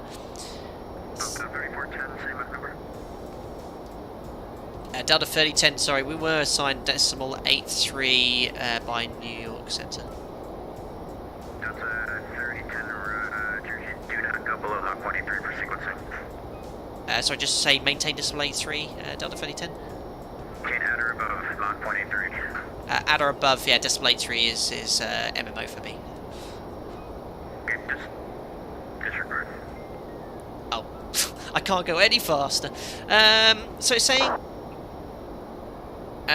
runway 36 right, simultaneous approach and use, expect ILS 36 right, 36 centre or 36 left. Now this arrival has us coming in from the east of the airport. 744 contact Atlanta. So I'm going to go for 36 right because it's sort of the first runway I get to. Oh, I heard my voice. So we're going to go for, it's a Chelsea 5. We will have to fire an ILS today because it's low vis. We're going for 36 right, so most easterly runway, and a landing northerly. 2275, contact Washington Center, 125.45. And parking gates. So, coming in via Lynchburg, not Lindenberg, as I was saying earlier, you prat. And going to be flying onto 36 right, so legs. Kilo Charlie Lima Tango. 36 right. Not in database. Oh, that's one. I might have switched from a number 1 to a number 2. 36 right. We're cruising at 34,000 feet. So we're going to start our descent at 102. /10 for situation awareness, then /4. So let's step through these points, make sure we're happy. So flying in from Lynchburg, is it Chelsea? John Padfield. Is it a Chelsea 5? Chelsea 5, Stockbridge 2. Let's make sure this routing looks good. It's a bit of a mess over there. See, on the 737, if you push legs, it goes always to page 1, which is quite nice. So, Lynchburg 1092, BMO, World, Blue J, flight level 270 above check, extend to Burrs, 280 knots, going to be 270 to 240, it's predicting 260, that's fine. Left 190 degrees, Delta 3010. Heading select. So we got then skills, 220 above 280 checks, then dent, boots, 230 13,000, 183, so in between that. Chelsea, 220 to 13,000, that's good, 250 knots checks. Chris, 11,000 or above checks. Sloppo, good. Django, Jam Go, 250, 16 to 10, that's good. Wise, 12 to 9,000. At 9,000 at CATS, then at 6,000 at ePay. So it's all coded correctly. And you can see that's why I wanted to go for 36 right, because it's the airport's, the arrival's putting us to the east, so it's the first runway we get to. So we need to do a bit of tidying up here, because I think I've broken it. So all I've done is ePay direct to gender, which is on the extended centre line, or Hexham. So what I'm just going to do is put ePay, let's give it, I'm going to go to gender. No, it just doesn't like that at all. So that is depicted incorrectly. So all I've got to remember, don't stay in LNAV after ePay, go heading select and just maintain the heading, and then I'll just update the FMC as I go downwind. So happy with that. We check the routing, step points and everything like that. It's an RNAV arrival.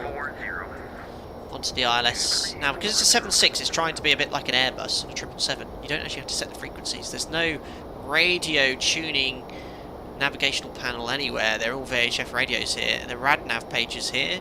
Nav, rad, radnav. And look, it's preset it, look, 1089003, so I don't actually have to do anything, and then it automatically changes to an applicable VOR. Sam Heaton, yeah, could create a VOR, a waypoint. I haven't actually tried that in the Flight Factor. I'll do it as I would in the 7.3. Let's go gender 090/4. Oh! Wonderful. Well, look at that. You can't teach that. That's how you build a waypoint. Let's call that that's all modelled. I had a funny feeling it wasn't. Anyway, 1089/003 set. There's nowhere else to set that. Height check. Platform's 2,500 feet. That checks in the FMS. And minimum's 927. Quite high elevation. That is 200 feet AGL, so we'll set 927. It's quite good actually. They've made improvements to this FMS. It seems, well, maybe they haven't, but certainly it's more functionality than I expected. So 927, I can only set to 10 feet, so I was rounded up to 930. I know, Sam. Yeah, you can. You taught me to do that. Yeah, I wasn't sure if it was going to work in the Flight Factor. Oh, we're on a delayed vector. I was wondering what was going on for a second. So the RVR, it's America. Is that 1,800 feet? Or half a statute mile? That's about 550 metres. 550 metres we'll go for. I need to convert that. Yeah, 1,800. Well. Hey Siri. What's 1,800 feet in metres? Hey Siri. What's 1,800 feet in metres? 1,800 feet is 548.6. There we are. It's 550 metres. Thanks, Siri. Other talking devices are available. So we've got 550 metres RVR. We actually had about 2.5, didn't we? On the vid. So we've got enough.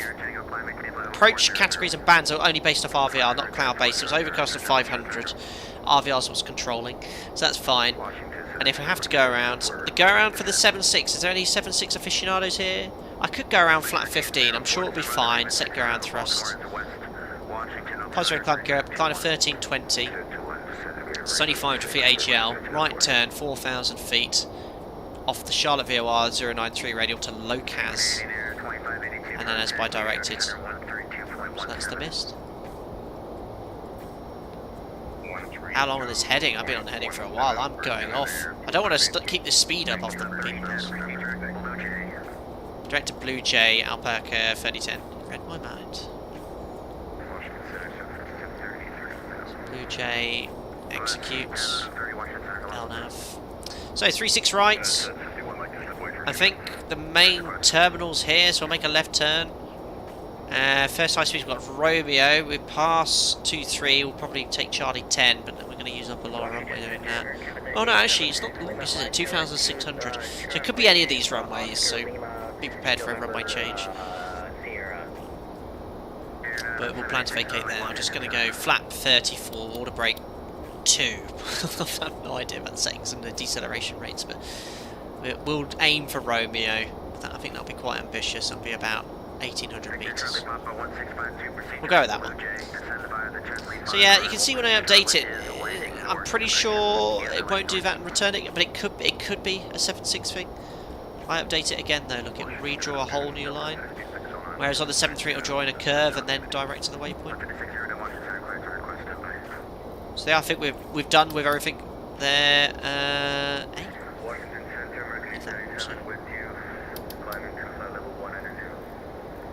I do like these pop-out NDs, they're crisp as well. Anyway, I think we're done. Everything on the briefing.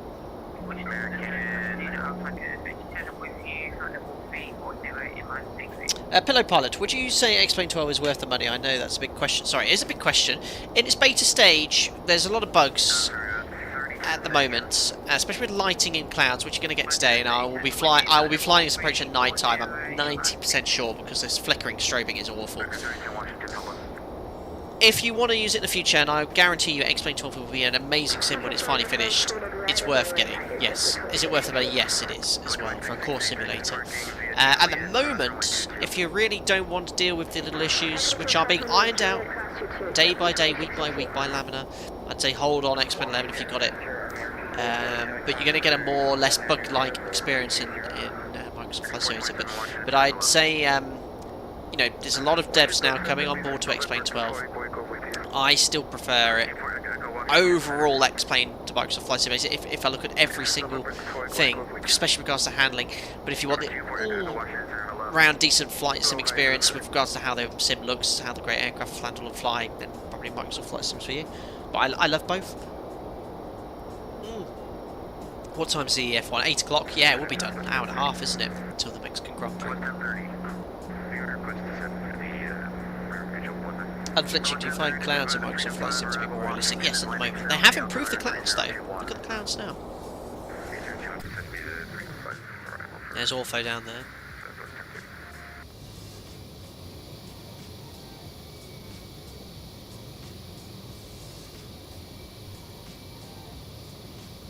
Captain, flying in the sim. Do you get excited about flying the real thing? Well, I've done a lot of flying of the real thing this year. 40, so I'm looking for a bit of quieter time, 20, but I do still really much enjoy my job.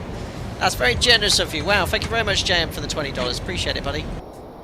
By far the best sim channel on YouTube. Oh, well, that's very kind of you to say, JM. Well, firstly, JM, thanks for the $20. Yeah, that's a very kind thing to say. You know, I think the other guys make great content, and I really, really do like seeing the other ones there. The real world pilot content creators, the sim guys, yeah, watch all of them, pick up bits and pieces as well. So thank you very much for your $20. That's very kind, and thanks for the kind words. Doug Kite, thanks for your 29 months as a member. The trick is RVI and Fate. The treat is 2 US streams in 2 days. Thanks, boss. You're welcome, Doug Kite. Thank you very much. The response I get from all the US guys, over the pond, is so nice whenever I come over here. You always like it when I fly in the US. So thank you very much. I will visit as often as I possibly can. Thank you very much. It's so cool. Flight Sim, you can just fly and interact with people on the other side of the world. Well, that's streaming. I think streaming is wonderful. Hey, XP72, hope you're doing well. Thank you very much for your continued support as a member. You never need to be a member at all. What's that for me? No. Thank you very much. It says, hi, Flight Sim. Hope your flight's going well. Have a great laddie. Thank you very much, XP72. Now, if you didn't know XP72, as I was just saying 2 or 3 minutes ago, I have a lot of respect for all content creators, especially Flight Sim ones. XP72, I do occasionally pop in. I don't always say hello, but I like to pick up bits and pieces, certainly with how to set sims up and things like that. And I pick up a lot of that from the Flight Sim streamers. So go check out XP72 if you haven't already. He was taking part in the Flight Factor group flights. I made a mistake at the time, so I started an hour later than I should have. But very nice to have sort of half taken part with you. And I hope you had a safe flight, landed safely in New York. Take care, buddy. Awesome. Actually, this is where my lack of American knowledge comes in. Where on earth are we?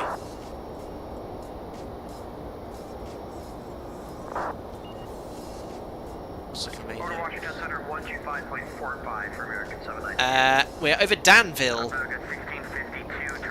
So Danville. There is Charlotte. It's quite far inland. I didn't actually realise.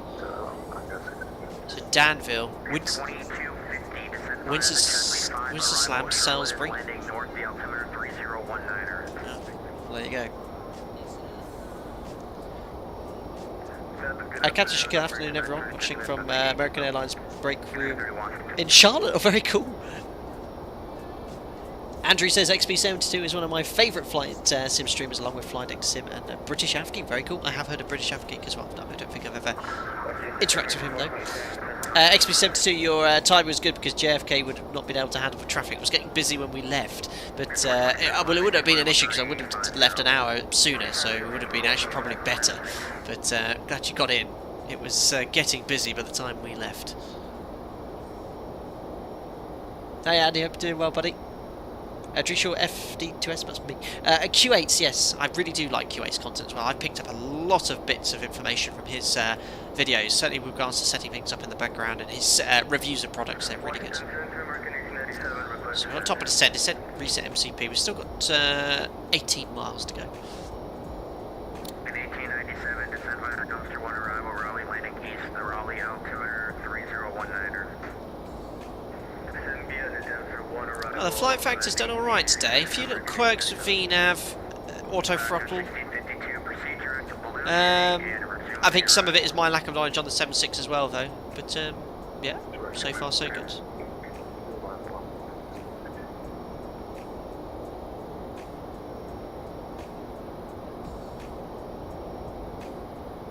Wojtek is good, XB72. Go check him out. Yes, there is Dannyville, or whatever it's called. Hopefully we'll get our descent soon.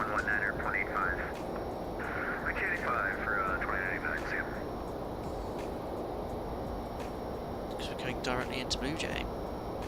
And the first restriction we need to make is 270 below 280 knots at Burrs. I'm actually going to disregard the speed now, so I'm going to go back to our econ speed. Yeah, the auto throttle is very slow in the Flight Factor, I've noted, to respond. The real, well, the 7.3 auto throttle is quite quick to make changes.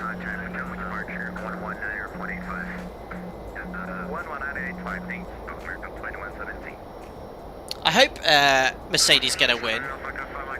I really would like Mercedes to get a win this year. But I think Maxwell Raceway, I haven't actually watched full part qualifying, but started playing on Instructor yesterday. Hey Petrich, hope you're doing well, buddy. I'll request to send now. 2250, turn left, heading 130.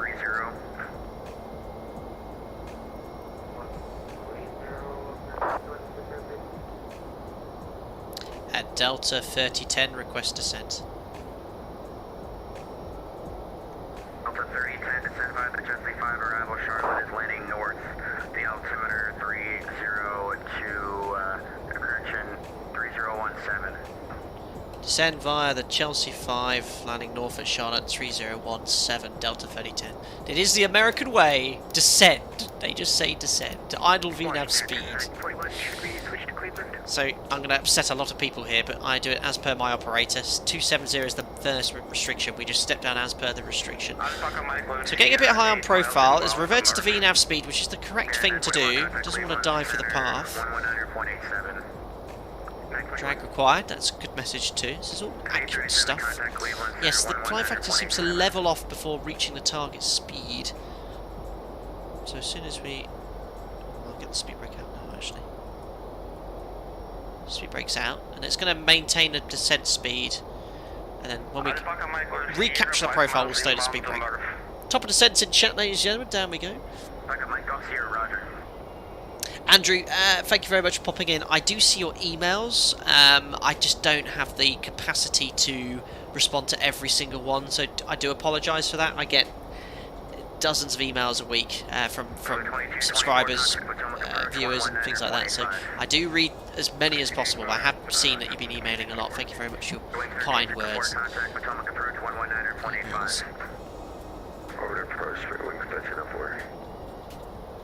Northwest 1951, turn left, heading 140, vectors for spacing. So this rate of descent, the automation's actually doing quite a nice descent to recapture the profile. There's path, so that's actually very good.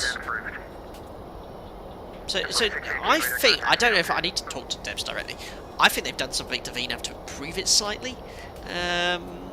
And it does revert to speed, but I think someone told me, a 7.6 driver, that is correct. It doesn't stay in idle path. 618, climb maintain flight level 270. I could be completely wrong, but resume navigation.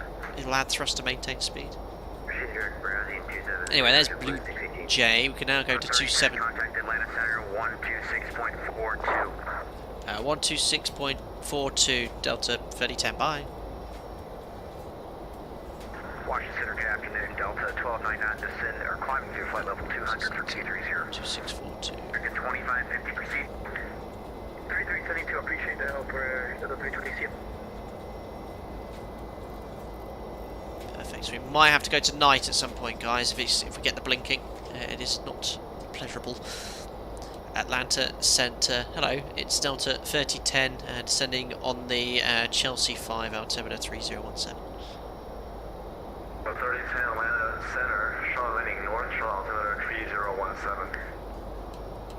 Right, I've copied that, and we're going to go down to 220 now as the next restriction.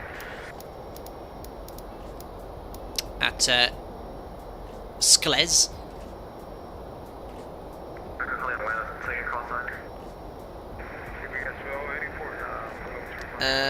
Chocolate will just Delta Parks Gate Alpha 12 when they bring in bigger metal.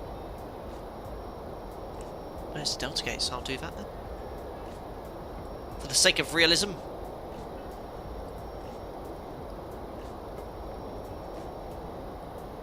Up here? Okay, that's going to be quite good. We'll plan to vacate then at Charlie 10. Maybe before for runway occupancy. We've got Charlie 10 or Charlie 9. We'll park on Delta for sake of realism. Buzz says, yo, what's up? Yo, hope you're doing well.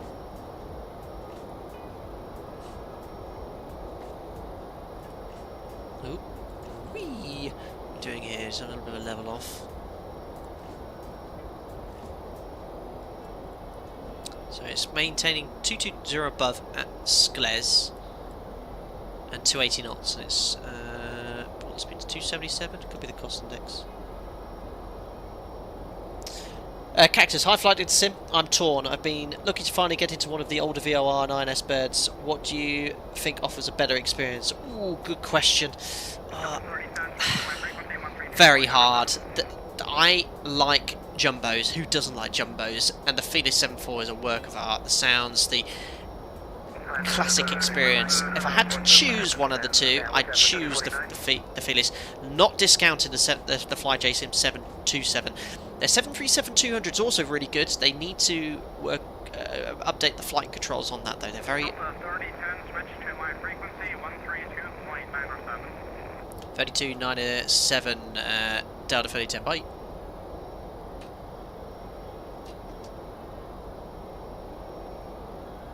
Delta 3010 on 13297. Perfect. This is out the second Atlanta Center.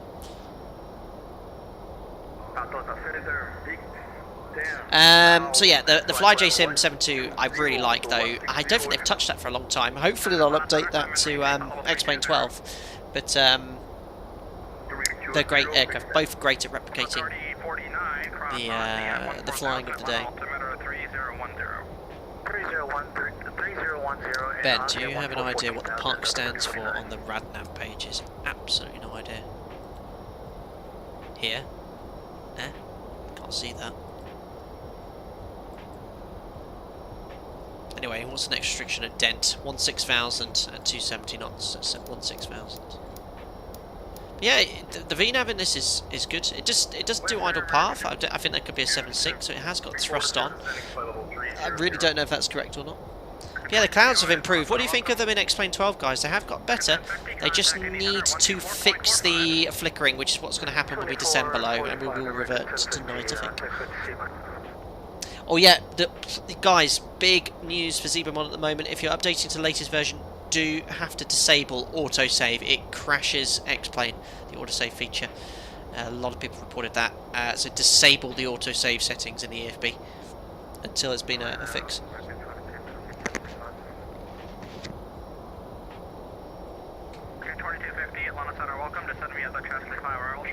Clouds ahead of you, what's up with them? Yeah, they do go up a little bit higher in X-Plane 12. Get that in real life, to be fair, if you've got isolated cumulus clouds. I don't know what that's trying to model, maybe it's that.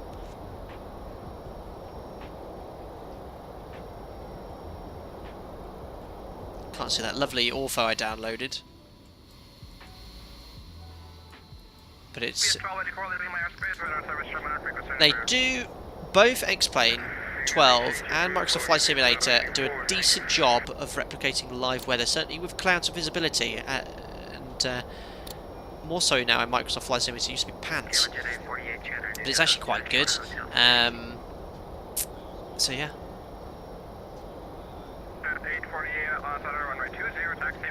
I don't like X-Plane's modelling of variable winds, and we were saying earlier, Microsoft Flight Sim, their latest gust updates, a big improvement, but again, the way they model variable winds on METARs or incorporate that into the sim, it doesn't feel great. But both sims, but X-Plane 12 does really affect it. Anytime Cactus, yeah, the Fearless is great. Developer's a really nice guy. But I think FlyJSim, they're about to update the Dash 8 to X-Plane 12. That's pretty cool. Love that add-on. Delta 32 contact Charlotte approach 126.15. 2615 Delta 3010. Bye. Getting closer, guys. Charlotte approach. Good afternoon, Delta 3010. Descending to. We're descending on the Chelsea 5 arrival. Delta 30, Charlotte approach load, runway 36 right. Expected to runway 36 right, Delta 3010. Perfect. So that's all done. 36 right.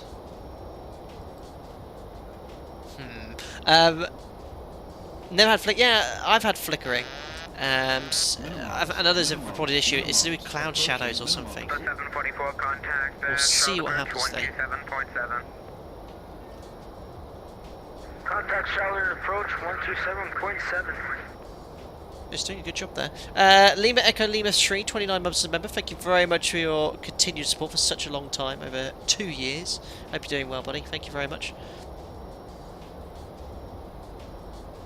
It'll be interesting to see if the winds will be better. I mean gusts, but even on FFS, winds are so static compared to real world. Yeah, that is true. I am watching. Yeah, so for Fat Sim, aircraft like that, track required. Let me just see what I'm meant to be doing here. 250. Yeah, let me just help it out with speed brake. Chelsea 13,000, step down to 10,000. Yeah, it does make it quite limited when flying aircraft like that on VATSIM, because obviously replicating real world procedures, they're all arrivals like this, and you can't fly this on RNAV. You need RNAV navigation, not INS. Some airports still have conventional navigation to use. Put the seatbelt sign on. Please snuff out your cigarettes. So Sloppo 10,000, which we're descending to. Do love these American arrivals. I wish we had these in Europe. Thank you very much, Flight Gamer, for your $10 donation. That's very, very kind. I've just seen that now, and I'll ping up any second. 50, Here it comes. 40, Thanks, buddy. 30, 20, 10. Let's see here. Love your content. Thank you. Always wondered, why do you release forward pressure so early before rotating? Good question. Although you would hold it until rotation. Maybe I don't understand the purpose. Great question there, Flight Gamer. Thank you very much for your $10. So, for the 737, we hold light forward pressure on the control column below 80 knots to increase nose steering effectiveness, to put a bit of weight on the tyre. And that increases the grip on it. It's not a huge surface area, so it could slip, especially if it's wet or contaminated. Now, by the time we get to 80 knots, if you still had forward pressure on the nose, there's a lot of aerodynamic loading increasing on the elevator. You're going to really be pushing on the strut. We don't need that nose wheel effectiveness as much either, because above 80 knots, you're now getting enough airflow over the rudder. So the rudder is now a lot more effective. So we release that forward pressure at 80 knots for two reasons. We don't need increased weight on the nose wheel because the rudder's effective, and that's the second reason as well. So I hope that satisfies answering your question. Great question. Thank you very much. 1652 Yeah, so VNAV, look at this, it's doing a nice job of this. Jam go 250, 6,000 to 10,000 next, and now it's recapturing the profile. I have to say, it's you know, it's improved.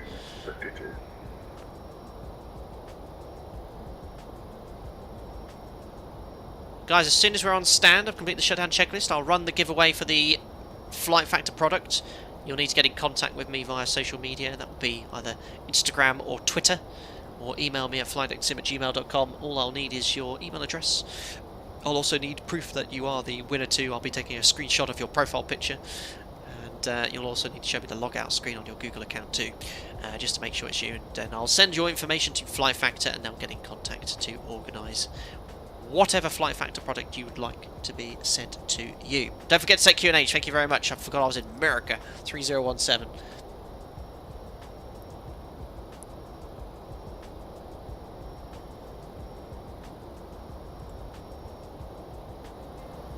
So far, so good. Yeah, this aircraft is... When I first tried the Flight Factor, I was like, "Oh, they're okay," but they're really grown on me. Like the modelling, there's still a few little quirks here and there, but again, it could genuinely be my knowledge on the 7.5, 7.6 being different to the 7.3. But I love them because I could jump from the 7.3 into this, and it's so much in common. I really don't need to. I don't do so much, you know, sort of looking things up. If you take the King Air I flew a couple of days ago, I had to do a lot of preparation for that because I'd never flown the King Air, and secondly, I very rarely fly turboprops, so it took a lot of preparation. And it always, you guys always love it when I fly something that's on a Boeing because I'm absolutely useless, and you see me there sweating, getting very uncomfortable, as I'm a little more relaxed in a Boeing jet. There we are, passing Django. Or Jam Go between 16,000 and 10,000, 250 knots. Next is White's Witsy, 12,000 to 9,000, so we'll leave 10,000. You know what, I'll just go down to 9,000 and cat to keep the Americans happy. I'm very quiet on the frequency. Yeah, PMDG will be next, guys. Hopefully on Tuesday. I've done 3 streams in a row, so I'll have a bit of a break tomorrow. I'm going to take Jack out. I'm going to go out for a long walk for the day, make some sandwiches.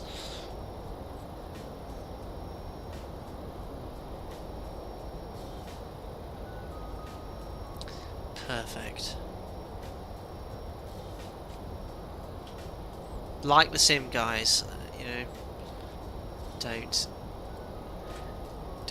ever get me wrong. I've got a great future in X-Plane. It's great. So lucky to have these amazing simulators. About to go through the guns. Are you doing another leg after this one? Just the one sec today, Simon. Cheers, Dante. 30 months. Makes a great content as always, Captain. I know work has been busy, but hope things are starting to settle down. They are, Dante. From now, I've got 3 standbys this week. It's going to be nice. And the chance of getting called is less likely now. In the summer, a standby was really 50-50. Lots of disruption this summer. I've been operating the 7.3 for 11 years. It'll be nearly 4 years. It'll be 3.5 years now as a captain. 4 years next year. And 7 as an FO and as an SFI, and this summer has been by far the most exhausting. Can't remember one like it, but it's been enjoyable. You know, and you look back at COVID and you didn't know what was going to happen. So I'm very fortunate. I always realise that. Hi, Greg. Hope you're doing well. 9,000 the cat will do the post-cruise checks. We'll turn off. 3010 heavy contact, Atlanta approach Charlotte approach 127.7. 127.7. Thank you very much, the ATC Delta 3010. Bye. Perfect. So over to approach. We'll just do the post-cruise check. So fuel, yeah, guys, they do need to fix the fuel burn. I've not been doing enough of that. I'll show you if how much we should have had quickly. Just passing Wizzy. Wizzy. We took an extra 5 tons, and here, here comes the flickering as well. We should have 5.3. We took an extra 5 tons, so we should have 10.3. We have 14.1, so we're burning hardly any fuel. And this is the cloud flickering we were talking about. So if it continues, I will be reverting to night, guys, because it gets far worse than this. Charlotte approach. Hello, it's Delta 3010 sending 9,000 on the Chelsea 5. Delta 744. Contact tower 108.1 today. Contact tower on. Can you repeat the frequency number? 118.1 Delta 744. And we go down to 6,000. Delta 3010 heavy linear, shot approach runway 36 right. 36 right, Delta 3010. So it's max 210 knots. So you can see it's gone to bug that speed. In the 737 it would never bug below a placard speed. It would go to up. You then select flap 1 like I'm doing, and then it would update speed. So you can see 210. We have to go flap 1 to maintain that speed, and that is the correct speed as well. And we just have to fly configured. That is just the arrival. Shut off live weather. Yeah, I've heard it's a live weather bug. What I'm going to do is, because VATSIM requires you to use live weather, I'm just going to go to night. I know it's a pain, but it'll stop the flickering. At the moment, for me, it's okay. When the whole cockpit starts flickering, you see, look, it's external, internal, and it's to do with cloud shadows. Cloud shadows, that's what causes it. Let's get through the clouds. See what happens. Maintain 5,000. So maintain 5,000, Delta 3010. 5,000 feet set. But yeah, this is a well-documented bug in X-Plane 12. One that will be fixed. Just give it some time. Yeah, it's a bit of a disco fever. I wonder if I have anything suitable for this music. I don't think I do. Yeah, here we go.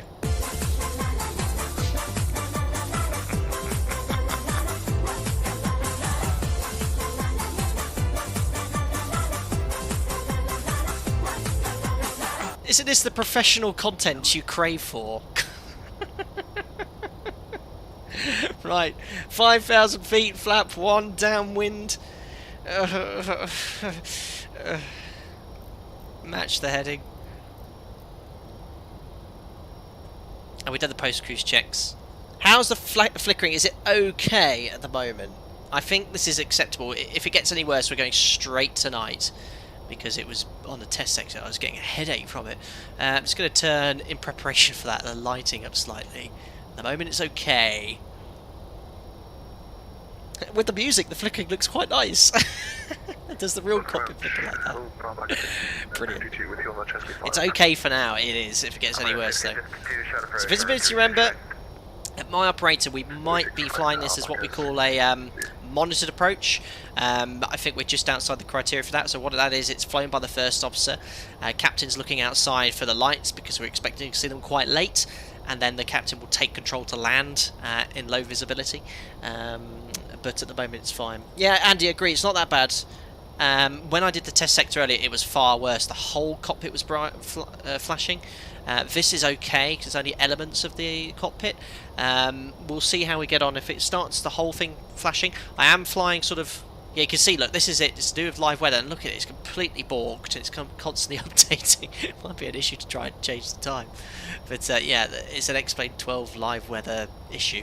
Anyway, we're on the arrival. Remember, we need to maintain heading after this. So what we'll do, we'll align the heading. We'll push heading select now. Now we're in the cloud. It's actually stopped flickering. What is the temperature? 16, so we don't need any engine anti-ice. And I'm going to revert to vertical speed now because we're going to be kind of going off the routing. So heading select after EPA, but we're only 1 mile away, so we'll go heading select now. We'll just mute the alerts as we are coming into a critical phase. Don't get too distracted. Just needs a lava lamp. 1 to go to our cleared altitude of 5,000 feet.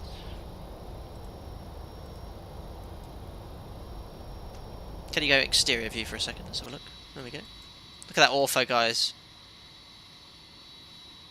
Can't fit the sound. Yeah, I wish they could use the default sounds or something. Have to control all the sounds here. I know it's very quiet. Okay, turn it. There it comes back again, so we'll keep an eye on it. At the moment it's acceptable. So, aim to be around 3,000 feet, AGL at 10 miles. The elevations here is 800 feet, so we want to be around 3,800, 4,000 feet at 10 mile final. Approaching our cleared altitude, so we'll try and do a CDA. We'll just arrest our rate of descent. American 2010 heavy, turn right heading 270, reduce speed to 180, then descend maintain 4,000. Sorry, just confirm that was for the Delta. It's in America. Delta 3010 heavy, affirm, turn right heading 270, reduce speed to 180, then descend maintain 4,000. Riding 270 degrees, speed reduce 180, descend to 4,000, Delta 3010. I think he said American to start with, so I just wanted to check. So 180, flap 5, that's exactly flap 5 speed. And we'll keep vertical speed in here, base leg. Approach good evening, American 16, 39, which you at 19, no, which you at 16,000 for left now. The flickering is much better after 2 beers. Roxas says flight to East Midlands, might have completed it. American 2250, shot approach, right through 6 right. Perfect. Flat 5 then, green light. Looking good. Nice CDA being flown here. Here comes the flickering again. Now, they're arming the speed brakes a little bit fiddly here when you've got the thrustmaster yoke. Throttle quadrants.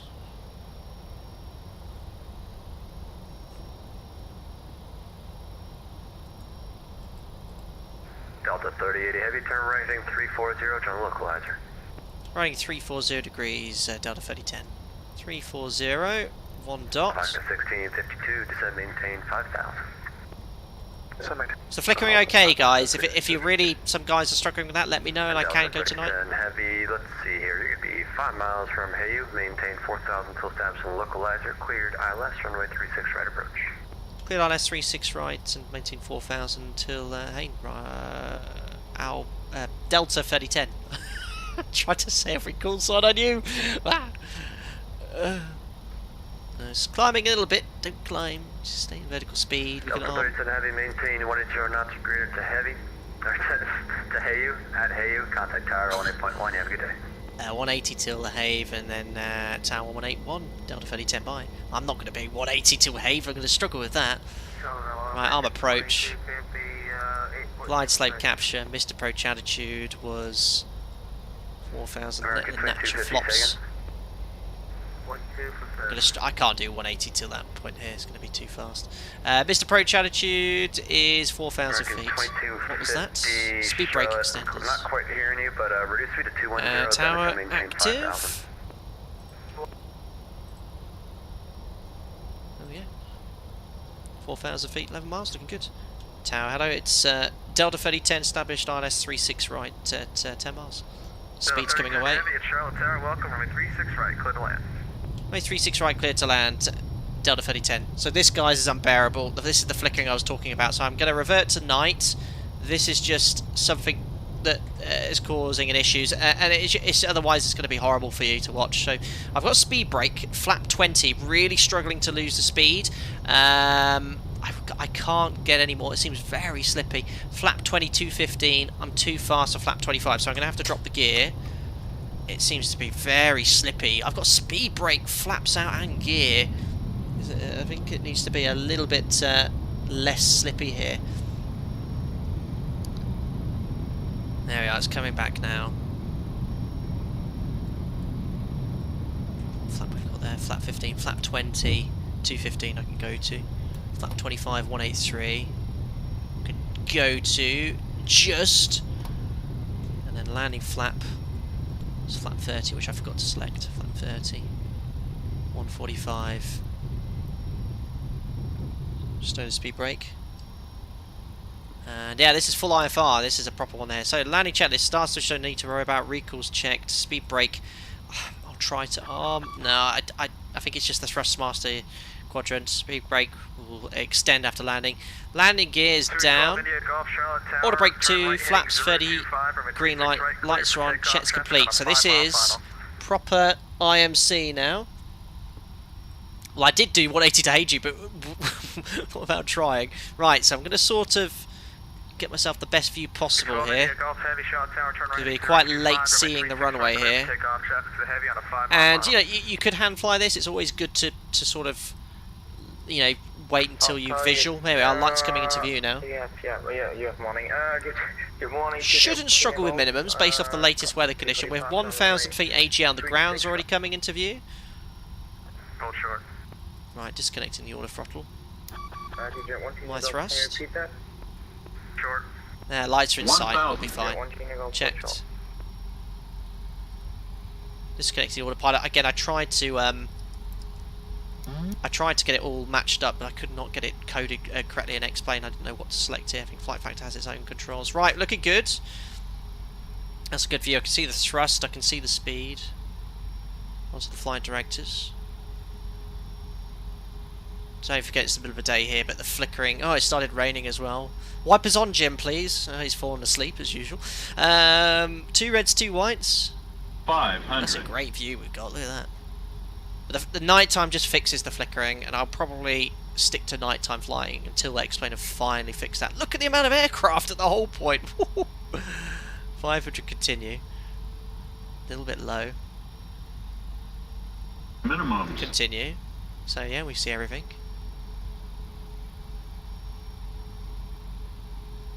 Tower, hello again. A little bit low, just correcting. 729 shot tower, also with you. 100. Checked. 50. 40. 30. Check. 20. Close. 10. Hold the attitude. Whoa, a little bit of a dipped wing there. Ooh, floaty. It feels a bit floaty. Oh my days. That needs a bit of work. Right, speed brakes up, reverses. Yeah, it did not want to settle down, this plane. The 7.3, it very much wants to settle down. Manual braking. 100. 80, 60, cancelling reverse. Ladies and gentlemen, welcome for the first ever time to Charlotte. Superb. Well, that was certainly... that was sketchy. So, not only does the sim need appearance improving, there's some elements of the handling. Ramp via Charlie. Thanks a lot for the ATC. Great event, Delta 3010. Bye. Bye. Right, we've vacated at Charlie 10. We're going to sound this frequency. There's no ground on, I don't think, then. Let me just grab some charts. Select the flaps up.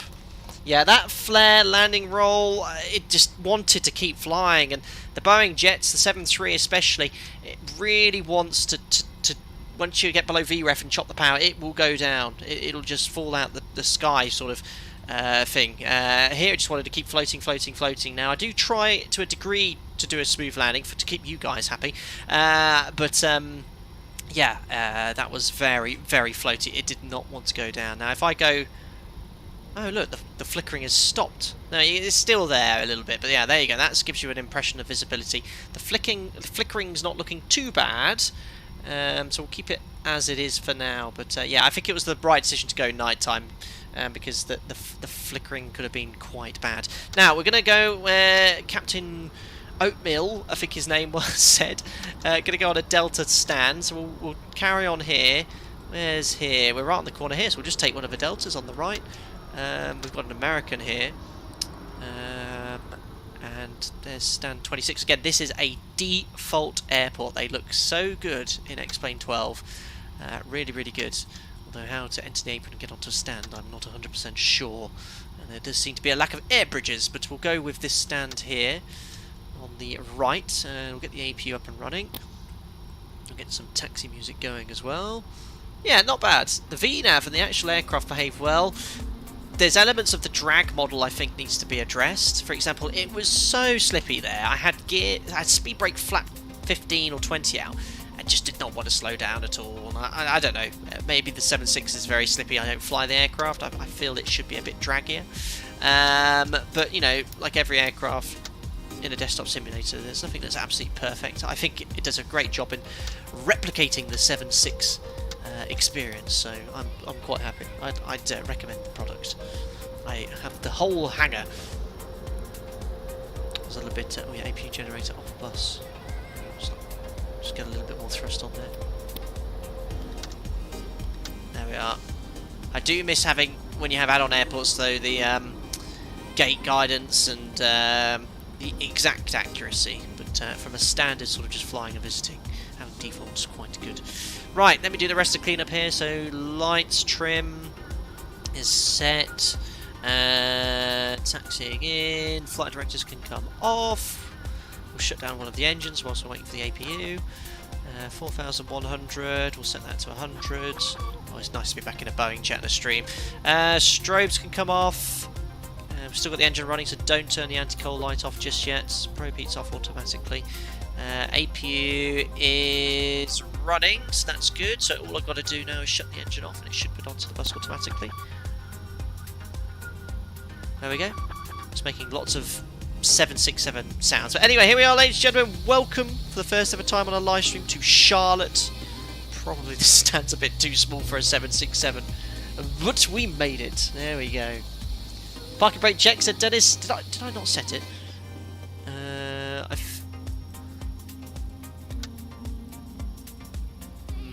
Thank you. Great spot there, Dennis. You'd make a great first officer. The flickering is an added bonus not found elsewhere. Absolutely. Would be funny if you had flickering whilst flying over Pickering. Chris said you should have become a comedian.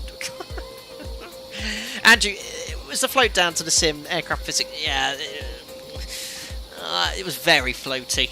It was very floaty indeed. More so than I was expecting. Again, the sim's in beta. It felt like I was doing a sort of flapless landing. Very much did not want to settle. We'll look at the replay, see how it looked, but it was very floaty there. It's just some fun to don't worry. But yeah, it was trying my best to get it down there. Calvin, why not revert to explain 11 if 12 is this buggy? I still have it installed. I did consider it with this flickering here, but I like to support the new sim and see where it's going. It's certainly not to the point where it's unusable bugs, and certainly when I do things like this, maybe it could be useful to developers. I don't know. I know a lot of people like to watch the videos, which I'm very fortunate about. But yeah, hopefully that's something that will be fixed and addressed. There we go. Nice to be flying a different airline. American Delta, American. Loads going on here. So busy. Look at the whole point here.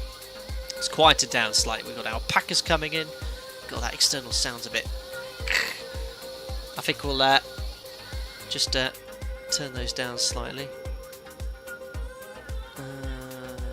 Let's just head on out there. I think it could be the APU. Yeah, it's the APU.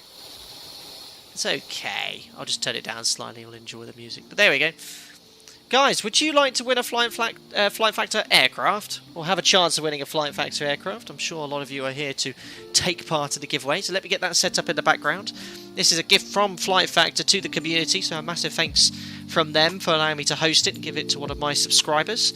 All you're going to have to do is answer a question I'm going to give you. You have to type it in chat. Please listen carefully. Do not enter it more than once into chat. Don't enter if you don't have Flight Sim. This is for a Flight Factor aircraft. So if you're not interested in the sim, or you only use Microsoft Flight Simulator, it would be a bit of a pointless giveaway to enter. So let me get here, set it up here in the background as well. So keyword Alex van der Pass. I'm going to do something different here. To say thank you to Flight Factor, you have to put in chat, all one word. I'm not even going to ask a question. Please don't do this more than once, because you'll be not made eligible. It'll have activated anti-spam, so if you put it more than once, you will not be able to enter. So please type in all one word in lowercase or uppercase, Flight Factor. It doesn't matter. It's case insensitive, lowercase, uppercase. Only do it once, but type in Flight Factor, all one word, in chat, as QWERTY Moose has done it, as Parallax has done it. Very funny, Edo. You've got it, guys. That's now entering you into the giveaway. I can see the giveaway eligible users filling up here. You can see the flickering look as I move. It's to do with the cloud shadows. Very annoying. Very busy here in Charlotte. Look at all the arrivals coming in. Boom, boom, boom. Great ATC today. ATC was phenomenal. I'd usually be panning around the airplane, but just to avoid the flickering, I won't. There we are, here comes the jetway. They're a bit bunked, but here it comes.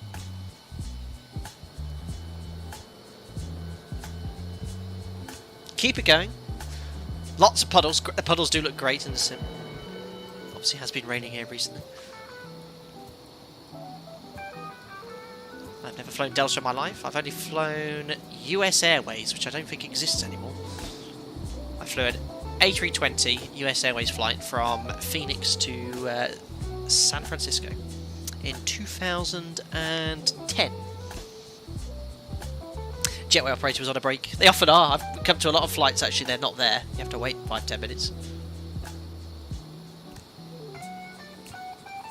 Keep those questions coming in. The answers, correct answers there. Winner gets a flicker-free copy of X-Plane 12. Brilliant. Yeah, that was it. US Airways merged with American, that was it. Plenty that way work. 132 people have entered. Superb. Excellent. Bit of a jump for the gateway. Oh no, that's alright. The Microsoft Flight Sim gateways are awesome. Curves around the fuselage really realistically. Right guys, I think that will do. We've had plenty of people enter. It's gone quite quiet in the chat now, so I'm going to roll it now. The winner of the Flight Factor giveaway is rolling Delta Romeo Golf, a channel member, rigged, yeah, blah blah blah. Well, the vast majority of people are channel members, so thank you very much for your support. Delta Romeo Golf, you are the winner. Randomly picked from a night bot. Delta Romeo Golf. He's got a green D. I'm taking a picture of my phone. Get in contact with me via Discord, or you can contact me via Twitter, email, or Instagram. He goes, woo! He's here. It's great to actually have a winner who's here for a change. They often are, but they don't respond and they get back to me later. So then, well done, Delta Romeo Golf. Rigged, hashtag rigged. Congratulations, blah, blah, blah. Get in contact with me and I'll get Flight Factor to send over a product of your choice. You can choose any of it. You can even have their upcoming releases if you're willing to wait for the V2777. Or their other one that's upcoming, I can't remember. But no, you could grab the 767, which I flew today. Anything you like, they said. So you'll get it there. Black Dog, yep, rigged, typical scammed, blah, blah, blah. Very good. Congratulations, Delta Romeo Golf. Well, there we are. Well, that was great fun. Really enjoyed that. Massive thanks to Flight Factor, who organised this group flight. It was with myself and XP72. Timings were a bit off, but we both enjoyed that. I hope you all had fun flying with either myself or XP72. Thank you to Flight Factor for sending me their products as well, and for me to test them during the stream, and for giving away a copy as well. Don't forget, if you took part in the group flight, to fill in this entry submission form for another chance to win one of their aircraft. 3 giveaways in total. Myself, XP72, and one from Flight Factor directly. That was awesome. Right, ATC was amazing. Thank you to all the VATSU controllers who spend their time providing realistic ATC. Love flying in America. Great to fly with a different airline as well for a change. Superb. Happy Halloween, everyone, of course. Yes, this is what it's for. Right, let's turn the music down there. I'll log off of X-Pilot, disconnecting. And, right, let's have a look at the replay. We might have to go to night if the flickering is unbearable, so let me just change that here and cue the funky replay music. There we go. Fun fact, I've not had a crash. Oh no, it will be night, guys, because obviously I turned it to night for the approach, so I think we have to watch it at night regardless. Yeah, I can't change that, guys. Sorry, it will be a nighttime replay. We'll do our absolute best to see what it looked like. Let's put ourselves here. It does look really good at night. Got the runway lighting here. I have to say that looks, you know, if you were to look at that compared to Microsoft Flight Simulator, I think I have a preference, and it's this one at night. I think the runway lights and the runways look so good in X-Plane. So good. Let's have a look at this then. Yeah, the replay again, it's a bit balked. We have no lights externally, even though they were all on. Delta. Let's have a look at this float then. Well, it was a little bit downslope, so there we were. I checked and it just did not want to settle down. I put rudder into deep crab and then it's just flying quite happily. The real aircraft there, we had a little double touchdown there. It was just in the touchdown zone. Shame about the lights not showing.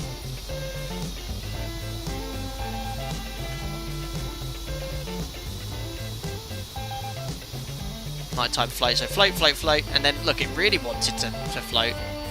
Hand touchdown yet, and then it did settle down. Poof. So yeah, some ground effect, perhaps a little exaggerated, or an increasing drag required by Flight Factor. I don't know the pitch power settings for the 7.6, but overall it's fine. It was cabin lighting's on very brightly here. Well, I think it will look good enough in that one for the replay. I might see if I can poke my head out the window. Or can I change the cabin lighting? I don't know. Well, it's night time. I won't do too many ones. I'll let you enjoy the wing view with this dirty window out the external window there. Excellent. Let's have a look. I can't see anything. Let's try the other one. Dirty, dirty Delta windows.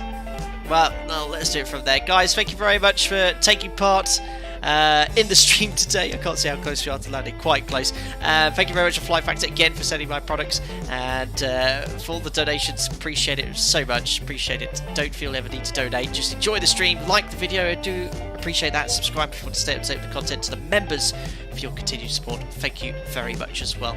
That's it. I will hopefully go live on Tuesday unless I get called off standby or something like that, and I'll have more streams for you coming in the next 6 months, because it's going to get very, very quiet in winter with the winter schedule coming in. Guys, stay safe, enjoy the upcoming week, and I'll see you all very soon.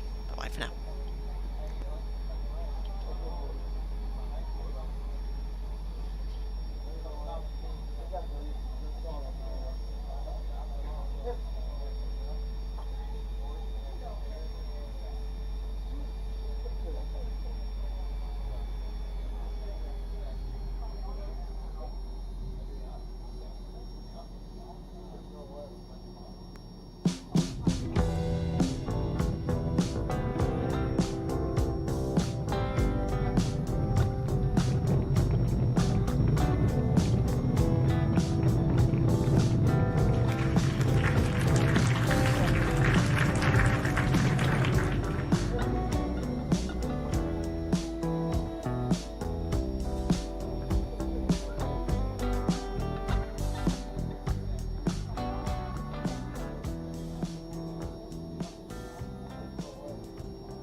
The goggles do nothing.